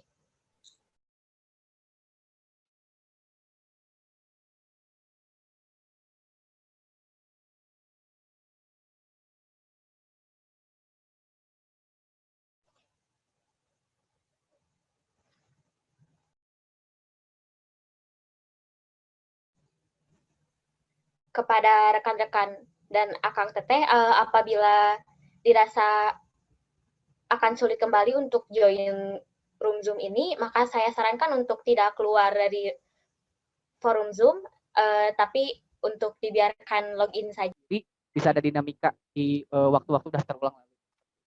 Baik, langsung saja yang pertama, sebelum masuk ke UKT saya ingin paparkan dulu beberapa hal bahwasanya untuk ke depan BEM Polban sekurang-kurangnya akan berfokus kepada hal-hal berikut. Salah satunya adalah satu tentang Jaster atau Jas Alma Mater itu sendiri. Teman-teman mahasiswa sekalian, Jas Alma Mater itu sendiri sebenarnya teman-teman juga sudah ketahui, dan juga sebenarnya saya ingin sampaikan terlebih dahulu bahwasanya apa yang saya sampaikan sekarang ini sebenarnya sudah sampaikan juga ke teman-teman ketua Ormawa pada saat sosialisasi kegiatan hearing pada malam hari ini. Jadi pada kesempatan sekarang izinkan saya barangkali menekankan kembali untuk menyampaikan informasi-informasi yang sebenarnya sudah beredar juga di teman-teman semua. Kembali lagi, yang pertama adalah terkait Jas Alma Mater itu sendiri. Untuk Jas Alma Mater itu sendiri, jasnya itu sendiri sudah ada di kampus Polban, hanya saja yang jadi terkendala adalah tentang bagaimana kita mendistribusikannya. Setelah dilakukan lobbying, setelah dilakukan advokasi, maka dari manajemen itu sendiri, setelah dilakukan advokasi oleh BEM Polban, bersedia untuk menerima solusi dari kita sebagai mahasiswa terkait bagaimana kita mengajukan mekanisme pendistribusian ini seperti apa. Seperti itu, sehingga untuk Jas Alma Mater ini sendiri tentu nanti ke depannya barangkali lewat forkasi atau pergerakan atau program lainnya, kita bersama-sama mungkin dari BEM akan menginisiasi untuk membuka diskusi dan bagaimana kita sharing terkait bagaimana solusi apa yang akan kita tawarkan kepada manajemen terkait bagaimana distribusi Jas Alma Mater ini bisa diberikan kepada mereka yang memang harusnya menerima seperti itu. Itu untuk tindak lanjutnya ke depan. Selanjutnya terkait KTM. KTM ini sendiri kondisinya adalah di awal dari pihak BRI itu sendiri menginisiasi bahwasanya KTM dan ATM itu dijadikan dalam satu kartu. Namun dari manajemen itu sendiri sudah melakukan lobbying dan alhasil ATM dan KTM ini masih tetap dipisah seperti itu. Untuk KTM ini sendiri yang bisa kita advokasikan dan bersama-sama kita cari solusinya dan juga bisa kita perjuangkan adalah tentang bagaimana kita segera menyepakati terkait bagaimana KTM ini fotonya mau seperti apa, seperti itu. Dari hasil advokasi yang terakhir kami lakukan, dari manajemen sendiri sebenarnya belum ada kebijakan terkait hal tersebut. Ya saja di sini terjadi sedikit simpang siuran. Setelah dari kami mendengarkan mungkin di beberapa jurusan itu sudah keluar kebijakan bahwasanya foto KTM itu menggunakan kemeja putih seperti itu. Nah dari sini akan kami lakukan follow up kembali dan juga akan kami klarifikasi ataupun verifikasi informasi tersebut. Apakah dari manajemen ini sudah melakukan kebijakan ataupun mengeluarkan himbauan ataupun kebijakan terkait menggunakan baju apa atau dress code seperti apa sih yang dipakai untuk foto KTM itu sendiri. Ada dua kemungkinan output yang muncul. Pertama adalah ketika manajemen memang sudah mengeluarkan himbauan ke jurusan seperti itu. Maka dari itu dari BEM akan memberikan pendetilan ataupun perincian terkait hal-hal yang sifatnya teknis seperti kumpulkan kemana, resolusinya berapa dan lain-lainnya seperti itu. Maka kita akan berfokus ke sana apabila memang dari manajemen sudah mengeluarkan kebijakan apabila terkait dress code yang dipakai di KTM itu sendiri. Kedua, output yang lain adalah dari manajemen sebenarnya belum mengeluarkan kebijakan seperti itu. Dan jika kalau misalnya seperti itu, maka dari itu ini gimana? Ini dikembalikan lagi ke kita teman-teman sebagai mahasiswa, terutama dari teman-teman 2020 untuk KTM ini mau menggunakan baju apa sih di fotonya? Apabila teman-teman bersedia menggunakan baju putih ya silakan. Tadi kita balik lagi ke yang opsi awal gitu ya, tinggal kita detailkan saja perinciannya seperti apa, atau teman-teman mau menggunakan Jas Alma Mater. Dan kalau misalnya teman-teman mau menggunakan Jas Alma Mater, maka kembali lagi ke poin pertama, kita tuntaskan terlebih dahulu distribusi Jas Alma Mater ini seperti apa. Seperti itu. Ketiga adalah KIPK untuk mahasiswa yang ongoing. KIPK yang ongoing ini sudah kita advokasikan sejak lama dan alhasil syukur alhamdulillah advokasi BEM sudah berjalan dengan baik, di mana kita sudah memperjuangkan dan alhasil mereka yang memang sudah sejak koreksi saya jika salah, sejak Agustus lalu memang sudah terdaftar dan juga sudah keluar SK-nya sekitar 140 mahasiswa yang menerima bantuan UKT 2,4 juta maksimal. Itu pada semester sekarang sudah dikeluarkan nota dinasnya oleh manajemen bahwasanya mereka yang memang penerima ini ditangguhkan dulu, jangan dulu membayar UKT seperti itu. Dan alhamdulillah juga mereka yang mahasiswa bersangkutan itu masih sudah ada di absen, dalam arti mereka sudah dinyatakan sudah daftar ulang seperti itu. Sehingga dari kita, dari BEM itu sendiri tinggal berfokus dan mengawal saja terkait penurunan dari dana UKT-nya itu sendiri, dana bantuan UKT, dan juga tentang mengawal mereka yang memang UKT-nya yang memang menerima bantuan, hanya saja UKT-nya di atas 2,4 juta. Karena untuk mahasiswa yang seperti itu, mereka harus membayar sisanya, kan ya seperti itu. Maka dari itu kita tinggal mengawal kapan dana itu turun sehingga bisa mendapatkan kejelasan dari mahasiswa-mahasiswa yang bersangkutan yang harus membayar sisanya. Seperti itu untuk KIPK ongoing. Selanjutnya untuk masalah IP itu sendiri, teman-teman, mengapa mungkin dari teman-teman mendapatkan informasi IP barangkali lebih dari kaprodinya, bukan dari web akademik seperti itu.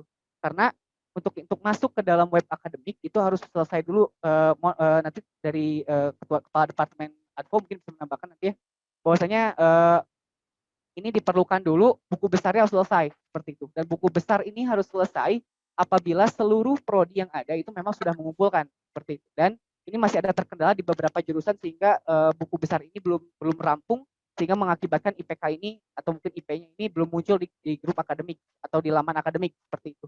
Sehingga untuk IP itu sendiri barangkali bisa teman-teman tanyakan kepada prodi-prodi yang bersangkutan karena memang datanya sudah ada di sana apabila memang tidak ada masalah di jurusan terkait seperti itu.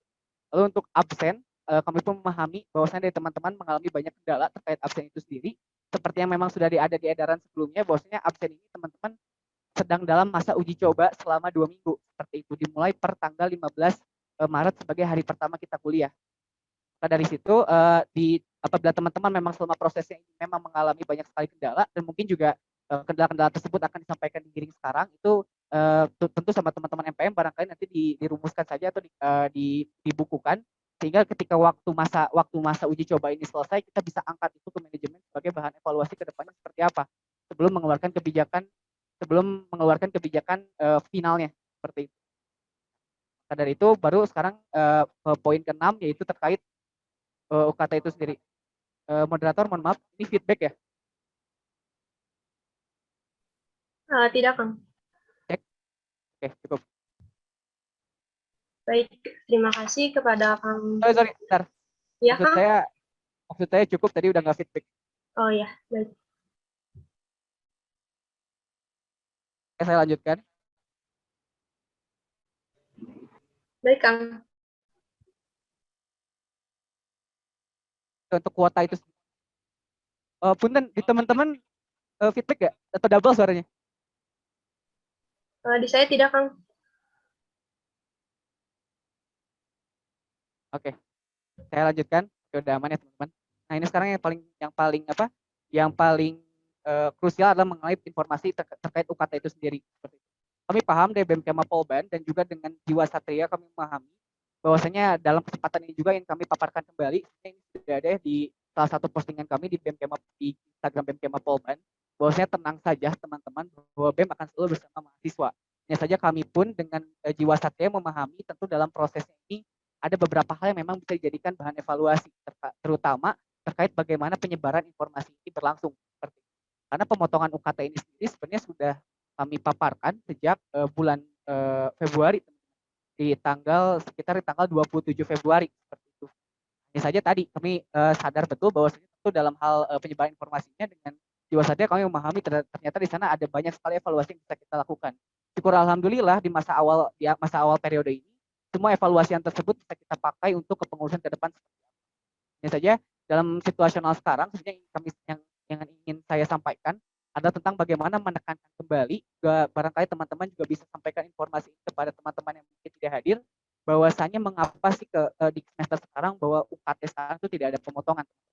Ini teman-teman untuk lengkapnya bisa teman-teman lihat saja di postingan Instagram BMKM Polban yang terkait yang ada video, kami sudah paparkan di sana, sudah dijelaskan. Intinya teman-teman yang jadi justifikasi manajemen tidak memberikan pemotongan UKT adalah karena di semester sekarang itu kita sudah ada backup ataupun kebutuhan kita terkait UKT ini sudah ada dari kuota Kemendikbud seperti itu. Karena dahulu saat kita mendapatkan potongan 300.000 ya di semester sebelum itu karena di semester sebelumnya kita tuh kuliahnya hibrid dalam arti 2 bulan offline, 4 bulan online. Selama 4 bulan online ini kita terpaksa mengeluarkan uang untuk membeli kuota. Maka uang itu pula lah atau pengeluaran itu pula lah yang digantikan ataupun dikompensasi oleh manajemen. Hanya saja ada peraturan menterinya tidak boleh memberikan bantuan berupa uang kepada mahasiswa. Maka bantuan itu diberikan berupa pemotongan UKT. Ya, meskipun namanya pemotongan UKT, itu bukan kebijakan UKT. Namun itu merupakan kompensasi yang diberikan atas kuota yang terpakai atau dalam arti ada pengeluaran dari pihak mahasiswa karena UKT ini karena harus membeli kuota, mohon maaf seperti itu. Jadi dilimpahkannya ke UKT. Karena kenapa tidak ada pemotongan UKT? Karena sudah ada justifikasinya dari manajemen adalah karena sekarang sudah ada kuota Kemendikbud, teman-teman. Sehingga itu yang jadi justifikasi dari manajemen itu sendiri mengapa sekarang tidak ada pemotongan. karena kuota sudah tercover ke sana. Dan juga untuk semester sekarang, untuk kedepannya hingga bulan Mei, itu juga dari Kemendikbud itu sendiri melalui tayangan video, melalui streaming YouTube-nya sudah paparkan juga bahwasanya kuotanya memang sudah ada juga untuk yang waktu yang bersangkutan, seperti itu. Maka dari itu tentu kita pun harus melihat keadaan bahwasanya dalam penurunan ataupun pemberian kuota itu sendiri memang masih banyak sekali evaluasian, masih banyak sekali PR terkait juga saya juga mendengar desas-desusnya bahwasanya mungkin hampir di atas 80% juga teman-teman dari kuesioner yang masuk itu belum pernah menerima kuota itu sendiri, seperti itu. Maka dari itu ini yang menjadi PR kita semua. Maka dari BEM pun sedang berproses, namun saya rasa akan bijak rasanya kalau saya buka ini juga ke teman-teman, memberikan himbauan kepada kita semua. Mari bersama-sama kita fokus kepada solusi, teman-teman. Contohnya seperti apa? Kita ini politeknik satuan kerja, tapi seberapa kenal kita dengan bagaimana satuan kerja ini berjalan, seperti itu. Maka dari itu dari teman-teman barangkali mungkin kita akan buka ini dalam diskusi yang lebih dalam dan juga yang lebih terfokuskan terhadap hal tersebut terkait bagaimana satuan kerja ini atau politeknik satker ini bekerjanya seperti apa, seperti itu. Karena ini untuk menghindari apabila memang dari manajemen itu sendiri, dari kita sudah melakukan advokasi apa segala macam, lalu diberikan masalah justifikasi tidak ada dasar hukum. Maka dari itu, terima kasih Kang. Maaf sebelumnya Kang karena waktunya juga yang dibatasi. Sedikit lagi, paham. Sedikit lagi, sorry. Itu, jadi barangkali sekarang udah di sekalian penutup juga. Tadi ya ke teman-teman, bahwasanya saya mengajak para teman-teman ormawa semua, coba ya teman-teman ormawa semuanya, bahwa dari BEM pun sekarang sedang berproses, namun baik rasanya kalau teman-teman juga ikut mencari terkait bagaimana satuan kerja politeknik satuan kerja ini bekerjanya seperti apa, dan juga nanti kedepannya juga kita akan buka diskusi yang lebih terfokus, kita sama-sama karena kita udah sama-sama sudah mempelajari apa segala macam, kita buka diskusi di sana, kita bahas bagaimana ini bekerja, dan sehingga kita bisa menarik sebuah alur berpikir atau argumen di mana ini loh kita bisa ngambil justifikasi bahwasanya kuota Kemendikbud tidak ada penurunannya, dalam arti penurunannya tidak bagus, banyak evaluasi, maka dari situ kita minta kompensasi. Itu yang ingin kita cari, seperti barangkali teman-teman. Baik, terima kasih Kang. Maaf saya potong karena memang waktunya sudah sangat mepet ya Kang. Oke, ya turun buat moderator atas kesempatannya. Detail berikutnya mungkin kita bahas di Forkasi, teman-teman. Siap Kang, terima kasih. Terima kasih kepada Kang Tufana yang telah menyampaikan informasi mengenai UKT dan sebagainya. Baik, untuk mempersingkat waktu, sekarang kita langsung saja masuk ke penyampaian aspirasi. Namun, sebelumnya diingatkan kembali, untuk penyampaian aspirasi ini tidak ada sesi tanya-jawab karena waktu yang sudah terbatas. Bagi Akang Teteh ataupun audiens yang ada di dalam forum kali ini, dipersilahkan untuk mengajukan aspirasinya menggunakan kolom komentar dengan format izin interupsi, nama, izin berpendapat, dan bagi yang ingin menanggapi, maka dapat menggunakan format interupsi, nama, dan izin menanggapi. Dipersilahkan kepada Akang Teteh semua untuk memberikan aspirasinya.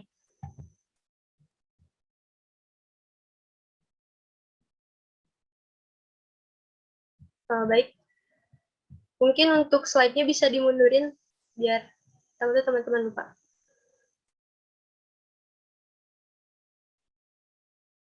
Baik, diingatkan kembali kepada seluruh audiens untuk menyampaikan aspirasinya terkait harapan arah gerak aksi dan advokasi BEM Kemapaban dalam mengatasi masalah mahasiswa.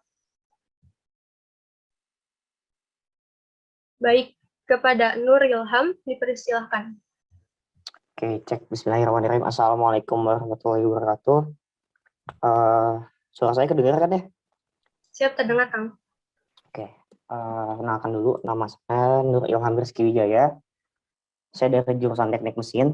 Tadi saya ingin sedikit menanggapi ya, sama nanti akan saya bahas mengenai aspirasi saya atau pertanyaan saya. Tadi benar banget apa yang kata Tuf sebutin, itu pemaparan yang dari Tuf jelasin itu udah mewakili lah mengenai kebutuhan kita, mengenai apa yang kita butuhkan, terutama dalam kondisi yang kayak gini. Tapi sedikit menyebut yang mungkin belum disebut sama Tuf. Ingat waktu angkatan 2019, waktu kita jadi maba, kita ini dapat yang namanya kartu asuransi, teman-teman. Kartu asuransi kecelakaan diri yang didapat sama seluruh mahasiswa Politeknik Bandung. Yang walaupun cuma berlaku dari 1 Agustus sampai 2019, sampai tanggal 31 Juli 2020, tapi ya ini tuh fasilitas kita, ini tuh hak kita, ini tuh hak mahasiswa teman-teman. Tapi mungkin teman-teman dari mahasiswa 20-nya pada belum mendapatkan mengenai kartu asuransi kecelakaan diri. Jadi mungkin salah satu yang bisa disisipkan atau salah satu yang bisa ditambahkan mengenai aspirasinya bisa diusahakan kita ngadain mengenai kartu asuransi karena itu hak kita, itu juga kebutuhan kita. Lalu tadi mengenai kuota yang belum merata ya, saya juga setuju mengenai pendapat tuh, karena jika manajemen itu beralibi, sorry ya saya bahasanya kayak gini, kalau pihak manajemen atau pihak orang penting di sana tuh bilang kalau kita nggak dapat kompensasi kuota karena kita udah dapat bantuan kuota Kemendikbud, lalu gimana buat teman-teman yang sama sekali belum pernah dapat kuota Kemendikbud?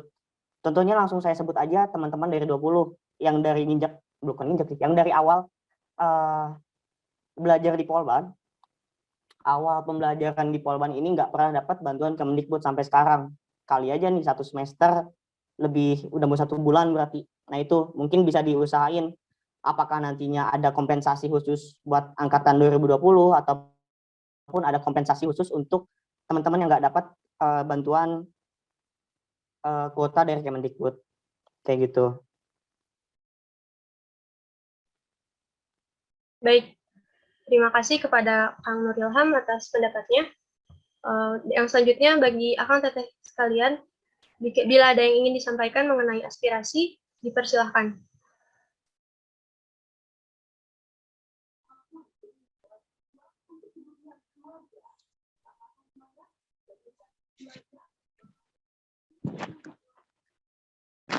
Dan juga diingatkan kembali untuk akang teteh semua bahwa pada sesi kali ini yaitu mengenai harapan terkait arah gerak, aksi, dan advokasi dan Kema Polban dalam mengatasi masalah mahasiswa. Maka kami himbau kepada seluruh audiens yang ada di dalam forum kali ini untuk menyampaikan aspirasinya terkait tema yang telah ditentukan.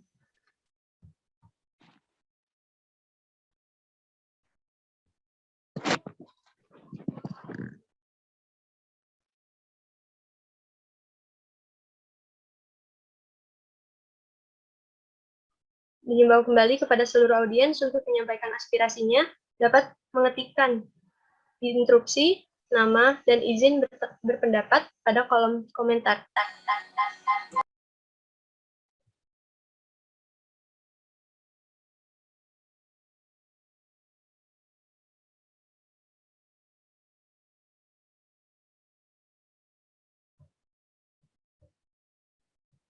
Baik, apakah ada yang ingin disampaikan? Baik, sebelumnya saya persilakan kepada Saudari Nail.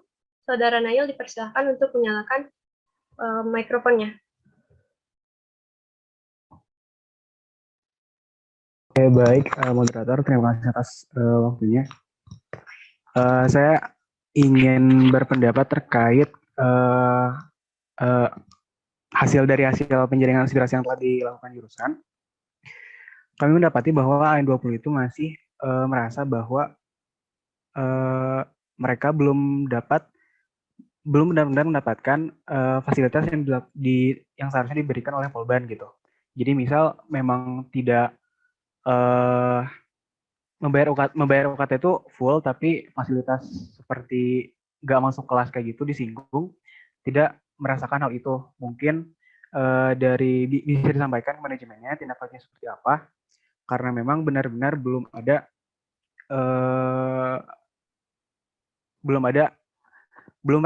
bisa merasakan seperti itu gitu. AN20 terutama, angkatan 20 terutama. Juga setuju juga dengan yang tadi telah disampaikan oleh Nuril terkait dengan kuota, karena memang ada juga yang dari awal kuliah daring belum bisa mendapat bantuan kuota dari Kemendikbud. Cukup. Baik, terima kasih kepada Saudara Nail yang telah menyampaikan aspirasinya. Dipersilakan kepada seluruh audiens yang ada di forum kali ini untuk menyampaikan aspirasi mengenai hal yang bersangkutan atas tema yang sedang dibahas. Terima kasih.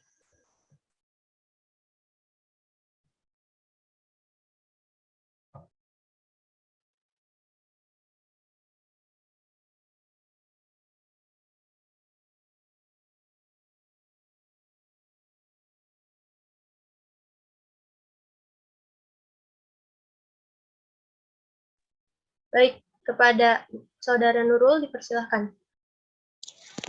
Pertama-tama terima kasih kepada moderator atas waktunya. Lalu saya mohon maaf juga karena belum bisa on kamera.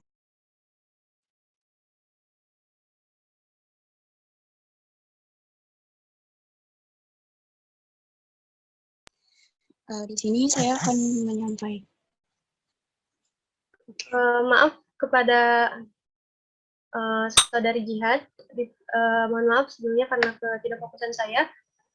Kepada Kang Refki dipersilahkan. Oke. Sebelumnya makasih ya buat Asila, teman-teman. Izin berpendapat untuk sesi 3 ini kebetulan menarik ya, memang fokusan dari MPM merupakan pengawasan terhadap BEM, dan fokusannya di narasi kali ini adalah harapan setiap program kerja ataupun pergerakan badan eksekutif dan aksi mungkin termasuk advokasi yang akan nanti dilakukan oleh BMK Mapolban. Saya pribadi bukan mengatasnamakan MPM, tapi mengataskan nama diri saya pribadi, berharap kepada BMK Mapolban khususnya untuk barangkali nantinya pertama lebih memperluas lagi informasi. Karena salah satu yang menjadi salah satu faktor kemarin mungkin yang menjadi masalah terkait banyak sekali kritikan, kemudian bukan kritikan, lebih terhadap usul mungkin ya, usul dan banyak pertanyaan-pertanyaan dari mahasiswa itu adalah terkait masalah penyebaran informasi. Penyebaran informasi yang barangkali dapat disampaikan lebih awal, dan yang kedua juga dapat disampaikan secara merata. Teman-teman MPM sebetulnya saya pribadi menyadari karena dari BMK Mapolban, khususnya memang kita sama-sama MPM ataupun BEM baru mengawali periode ini, tapi diharapkan nantinya semoga penyebaran informasi ini khususnya dapat lebih merata. Terus yang kedua juga diharapkan untuk BMK Mapolban khususnya nanti terkait masalah-masalah advokasi atau masalah program kerja dapat lebih berkoordinasi dalam proses penarikan aspirasi kebutuhan mahasiswa. Karena pada dasarnya agar program kerja ataupun pergerakan yang dilakukan oleh BEM nantinya sesuai dengan kebutuhan mahasiswa. Seperti yang disampaikan oleh beberapa poin-poin tuntutan mungkin ya di jurusan, banyak sekali permasalahan mahasiswa yang bukan hanya tentang masalah JAS, KTM, ataupun yang lainnya, termasuk masalah seperti kompetisi, PKM, ataupun kegiatan-kegiatan yang dilaksanakan oleh Politeknik Negeri Bandung, baiknya itu nanti dapat lebih merata gitu kepada mahasiswa. Karena sekarang antusiasme seperti lomba, kegiatan, kompetisi, dan lainnya, sepertinya mulai banyak oleh mahasiswa. Jadi diharapkan itu dapat lebih tersebar informasinya dan kegiatan-kegiatan prokernya pun bisa selaras, mungkin seperti itu. Cukup dari saya, intinya adalah informasi, semoga nanti lebih merata, dan jangan lupa untuk selalu berkoordinasi dengan MPM, tujuannya agar nanti bisa bersinergis, bahwa MPM sebagai pengawas BEM punya gambaran nantinya kiranya kita akan terus mengawal gitu aksi dan advokasi ataupun pergerakan dari BEM. Terima kasih, Sila, cukup dari saya. Mungkin dapat difokuskan juga teman-teman bahwa tujuan kali ini fokusannya adalah tentang gerak aksi dan advokasi serta proker dan pergerakan dari BMK Mapolban, harapannya seperti apa secara spesifiknya teman-teman sampaikan. Dan nanti terkait masalah kuota Kemdikbud, kemudian dana keuangan Ormawa, UKT, dan lain-lainnya, insya Allah ada pembahasan sesi selanjutnya. Terima kasih. Sila, mau nggak Lila aja? Baik, terima kasih kepada Kang Refki, dan saya juga memohon maaf sebelumnya karena ada kesalahan dari saya sendiri. Baik, untuk yang selanjutnya, kepada Saudari Nurul dipersilakan. Ya, terima kasih, Mon. Di sini saya mau nyampein aja poin-poin tuntutan dari mahasiswa Teknik Sipil Polban berdasarkan dari hasil penjaringan aspirasi yang sudah kami lakukan. Jadi, sebagian besar memang sudah disebutkan sebelumnya, seperti adanya keinginan untuk peninjauan ulang pemotongan UKT, kemudian adanya keinginan untuk dipenuhi segera hak-haknya berupa jasa alma mater dan KTM. Juga ada juga yang ingin diberikan keringanan untuk biaya UKT-nya dikarenakan belum merasakan fasilitas Polban yang maksimal. Kemudian untuk poin yang lain dari Sipil 2020 khususnya juga menginginkan bahwa mungkin bisa disampaikan juga untuk ke pusat supaya bisa diadakan peninjauan ulang mengenai nominal UKT yang dibayarkan oleh mahasiswa. Kemudian diharapkan juga diadakan konsolidasi terlebih dahulu dengan Kemas sebelum kampus memutuskan untuk adanya meniadakan pemotongan UKT. Selain itu, kami juga menginginkan bahwa sebaiknya pihak kampus sebelumnya lebih transparan juga mengenai alokasi dana. Nah, untuk itu mungkin sudah Maaf teh, sebelumnya. juga. Maaf memotong, untuk sesi kali ini mengenai pergerakan, advokasi, serta program kerja BEM teh. Dan untuk sesi UKT pendanaan akan ada sesi selanjutnya teh. Oke, iya. Thank you. Makasih ya. Ya, siap teh. Baik, untuk selanjutnya saya persilahkan kepada Saudara Jihad untuk menyalakan mikrofonnya. Ya, terima kasih untuk moderator. Ya, izin berpendapat untuk harapan dari pergerakan advokasi BEM-nya. Jadi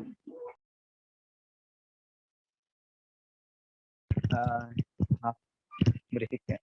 Jadi harapan saya untuk pengadvokasian lebih kepada ini ya. Kalau tadi kan mungkin teman-teman ada juga yang sudah membahas perihal kuota, mungkin ada juga yang berharap dapat fasilitas Zoom. Intinya yang perlu disoroti yang benar-benar terasa adalah kualitas sistem belajar mengajar yang semakin menurun gitu. Kita sebagai mahasiswa tidak mampu menyerap ilmu yang sama di proses belajar mengajar secara online ini dengan waktu kita belajar mengajar secara offline. Dan ini yang menurut saya harusnya jadi fokus utama gitu, karena teman-teman semuanya merasakan gitu beratnya kita untuk menyerap mata kuliah yang diberikan oleh dosen di proses belajar mengajar secara online ini. Oleh karena itu harus di advokasi yang saya harapkan bukan cuma sekedar kuota ataupun penambahan fasilitas, tapi penetapan standar belajar mengajar yang baru gitu. Karena sejauh ini dengan proses belajar mengajar yang sangat monoton sudah dalam jangka waktu setahun ini, dan jika diteruskan ya ke depannya kualitas alumni dari Polban tentu bakal menurun jika standar seperti ini tetap dipertahankan. Karena juga kan sejauh ini kita tidak ada penurunan UKT ya. Mungkin tahun lalu terdapat potongan UKT yang dialihkan kepada kuota gitu yang disebutkan oleh manajemen, tapi di semester ini tidak ada pemotongan UKT. Artinya kita sebagai mahasiswa tetap memiliki hak untuk mendapatkan kualitas sistem belajar mengajar yang sama gitu. Nah, mohon dari BEM untuk mencari jalannya bagaimana dari manajemen Polban mampu memberikan gitu ya sistem ataupun metode belajar yang tidak monoton. Ya mungkin salah satunya waktu itu pernah dicoba untuk kembali membuka beberapa lab gitu ya untuk praktek. Tapi kan sekarang karena begitu banyak kendala ditutup lagi. Nah, untuk sebagai solusi ya. Maaf, untuk sesi kali ini tuh mengenai pergerakan dan advokasi terhadap proker BEM. Mungkin nanti untuk kayak UKT dan sebagainya bisa disampaikan di sesi yang akan datang, Kang. Ya, itu aja dari saya. Terima kasih. Baik. Untuk yang selanjutnya, dipersilahkan kepada Saudara Ahdan untuk menyalakan mikrofonnya.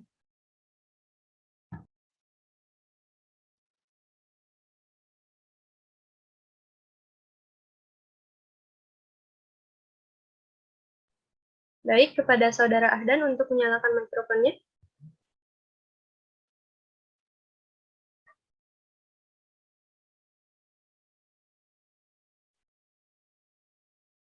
Baik, yang selanjutnya karena Saudara Ahdan belum merespon, saya tarik dan saya berikan kesempatan kepada Saudara Nur Ilham untuk menyampaikan aspirasinya. Persilakan untuk menyalakan mikrofon. Mohon maaf, Mod, di atas saya itu ada IKDEC. Saya nggak enak ngelangkainnya. Maaf, Kang, itu izin meninggalkan forum. Dipersilakan untuk kepada Kang Nur Ilham. Mengenai arah gerak pergerakan proker BEM, pokoknya mengenai BEM harapan dari kami, mungkin saya khususkan dari IMT Aero. Untuk BEM sendiri ya jelas, yang pertama yaitu memenuhi kontrak politik yang udah kami ciptakan, yang udah kita semua ciptakan dan kami kesepakati melalui TUF dan GIAS. Dan kenapa kami sangat ingin kontrak politik ini disepakati? Mohon maaf, kenapa kami sangat ingin kontrak politik ini direalisasikan oleh pihak BEM? Karena isi daripada kontrak politik ini juga berpengaruh untuk seluruh mahasiswa. Jadi bukan hanya untuk mahasiswa aeronautika Polban, tapi juga untuk seluruh mahasiswa Polban. Dan kami juga berharap untuk BEM ke depannya itu lebih aktif dan peka terhadap isu-isu dalam dan luar kampus. Apalagi mengenai isu-isu panas seperti UKT ataupun pemberian Kemendikbud. Intinya mengenai isu-isu yang panas lah, yang bisa bikin orang sensitif. Dan untuk mencapai suatu keaktifan, untuk mencapai suatu kepekaan, maka kami juga mengharapkan untuk BEM Kema Polban ini lebih dipenuhkan lagi dengan aksi. Ini bagaimana cara BEM Kema Polban untuk mengekskalasikan aksi, apakah akan mengadakan penyampaian advokasinya saja via chat, WhatsApp, ataupun bagaimana, ataupun nanti akan mengumpulkan mahasiswa atau bagaimana, ya intinya harapan dari kami adalah adakan lagi aksi. Ini untuk mencapai aktif dan kepekaan.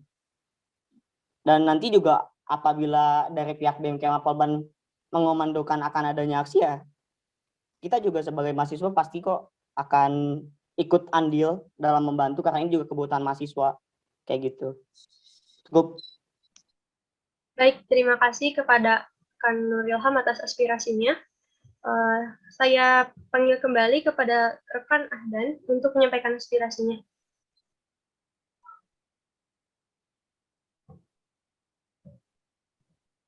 Apakah rekan Ahdan? Oke.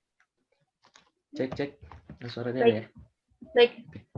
Bismillahirrahmanirrahim. Assalamualaikum warahmatullahi wabarakatuh. Salam kenal rekan-rekan Kema, saya Ahdan. Sebelumnya izinkan saya untuk memberikan penekanan pada advokasi ini. Karena satu sisi kan advokasi lebih ke bentuk pemaksaan dari segi keinginan dan harapan kita sebagai mahasiswa. Khususnya dalam berbagai hal yang benar-benar berkaitan intim gitu dengan kebutuhan dari mahasiswa atau mahasiswi dari Polban sendiri.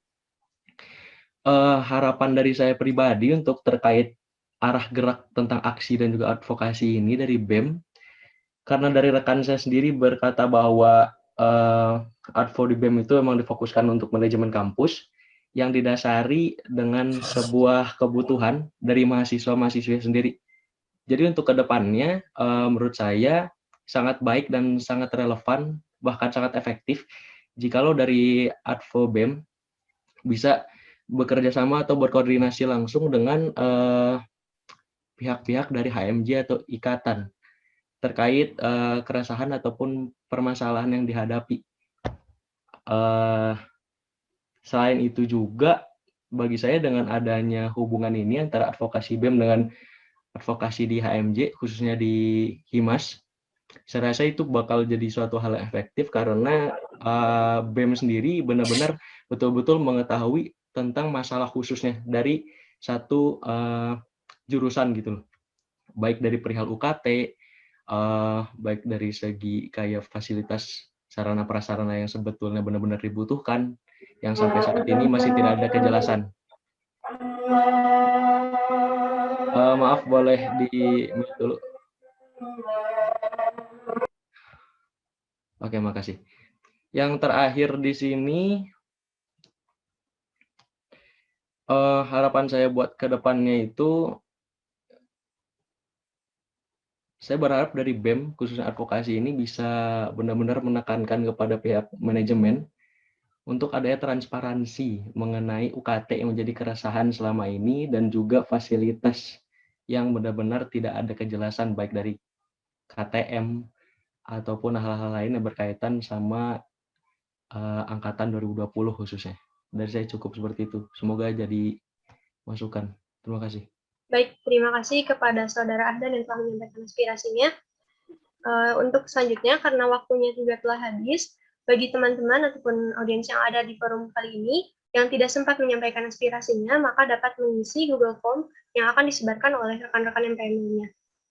Terima kasih kepada seluruh audiens yang telah menyempatkan hadir. Saya Sila, selaku moderator 1 pada sesi kali ini, memohon maaf atas kesalahan yang telah saya perbuat, dan terima kasih juga kepada semuanya telah berpartisipasi aktif. Saya sebagai selaku moderator undur diri, dan untuk selanjutnya saya serahkan kembali kepada MC. Baik, terima kasih kepada Ashila Zahran Alivia selaku moderator sesi 3. Untuk Akang Teteh dan teman-teman, berikutnya akan ada break terlebih dahulu untuk melaksanakan sholat Isya, dan acara akan dimulai kembali pada pukul 19.25. Diharapkan untuk tidak meninggalkan room ini dikarenakan waktu breaknya pun tidak lama, jadi dipersilakan untuk melaksanakan sholat Isya tanpa harus meninggalkan forum Zoom. Kepada audiens dipersilakan untuk melaksanakan break sholat Isya. Terima kasih.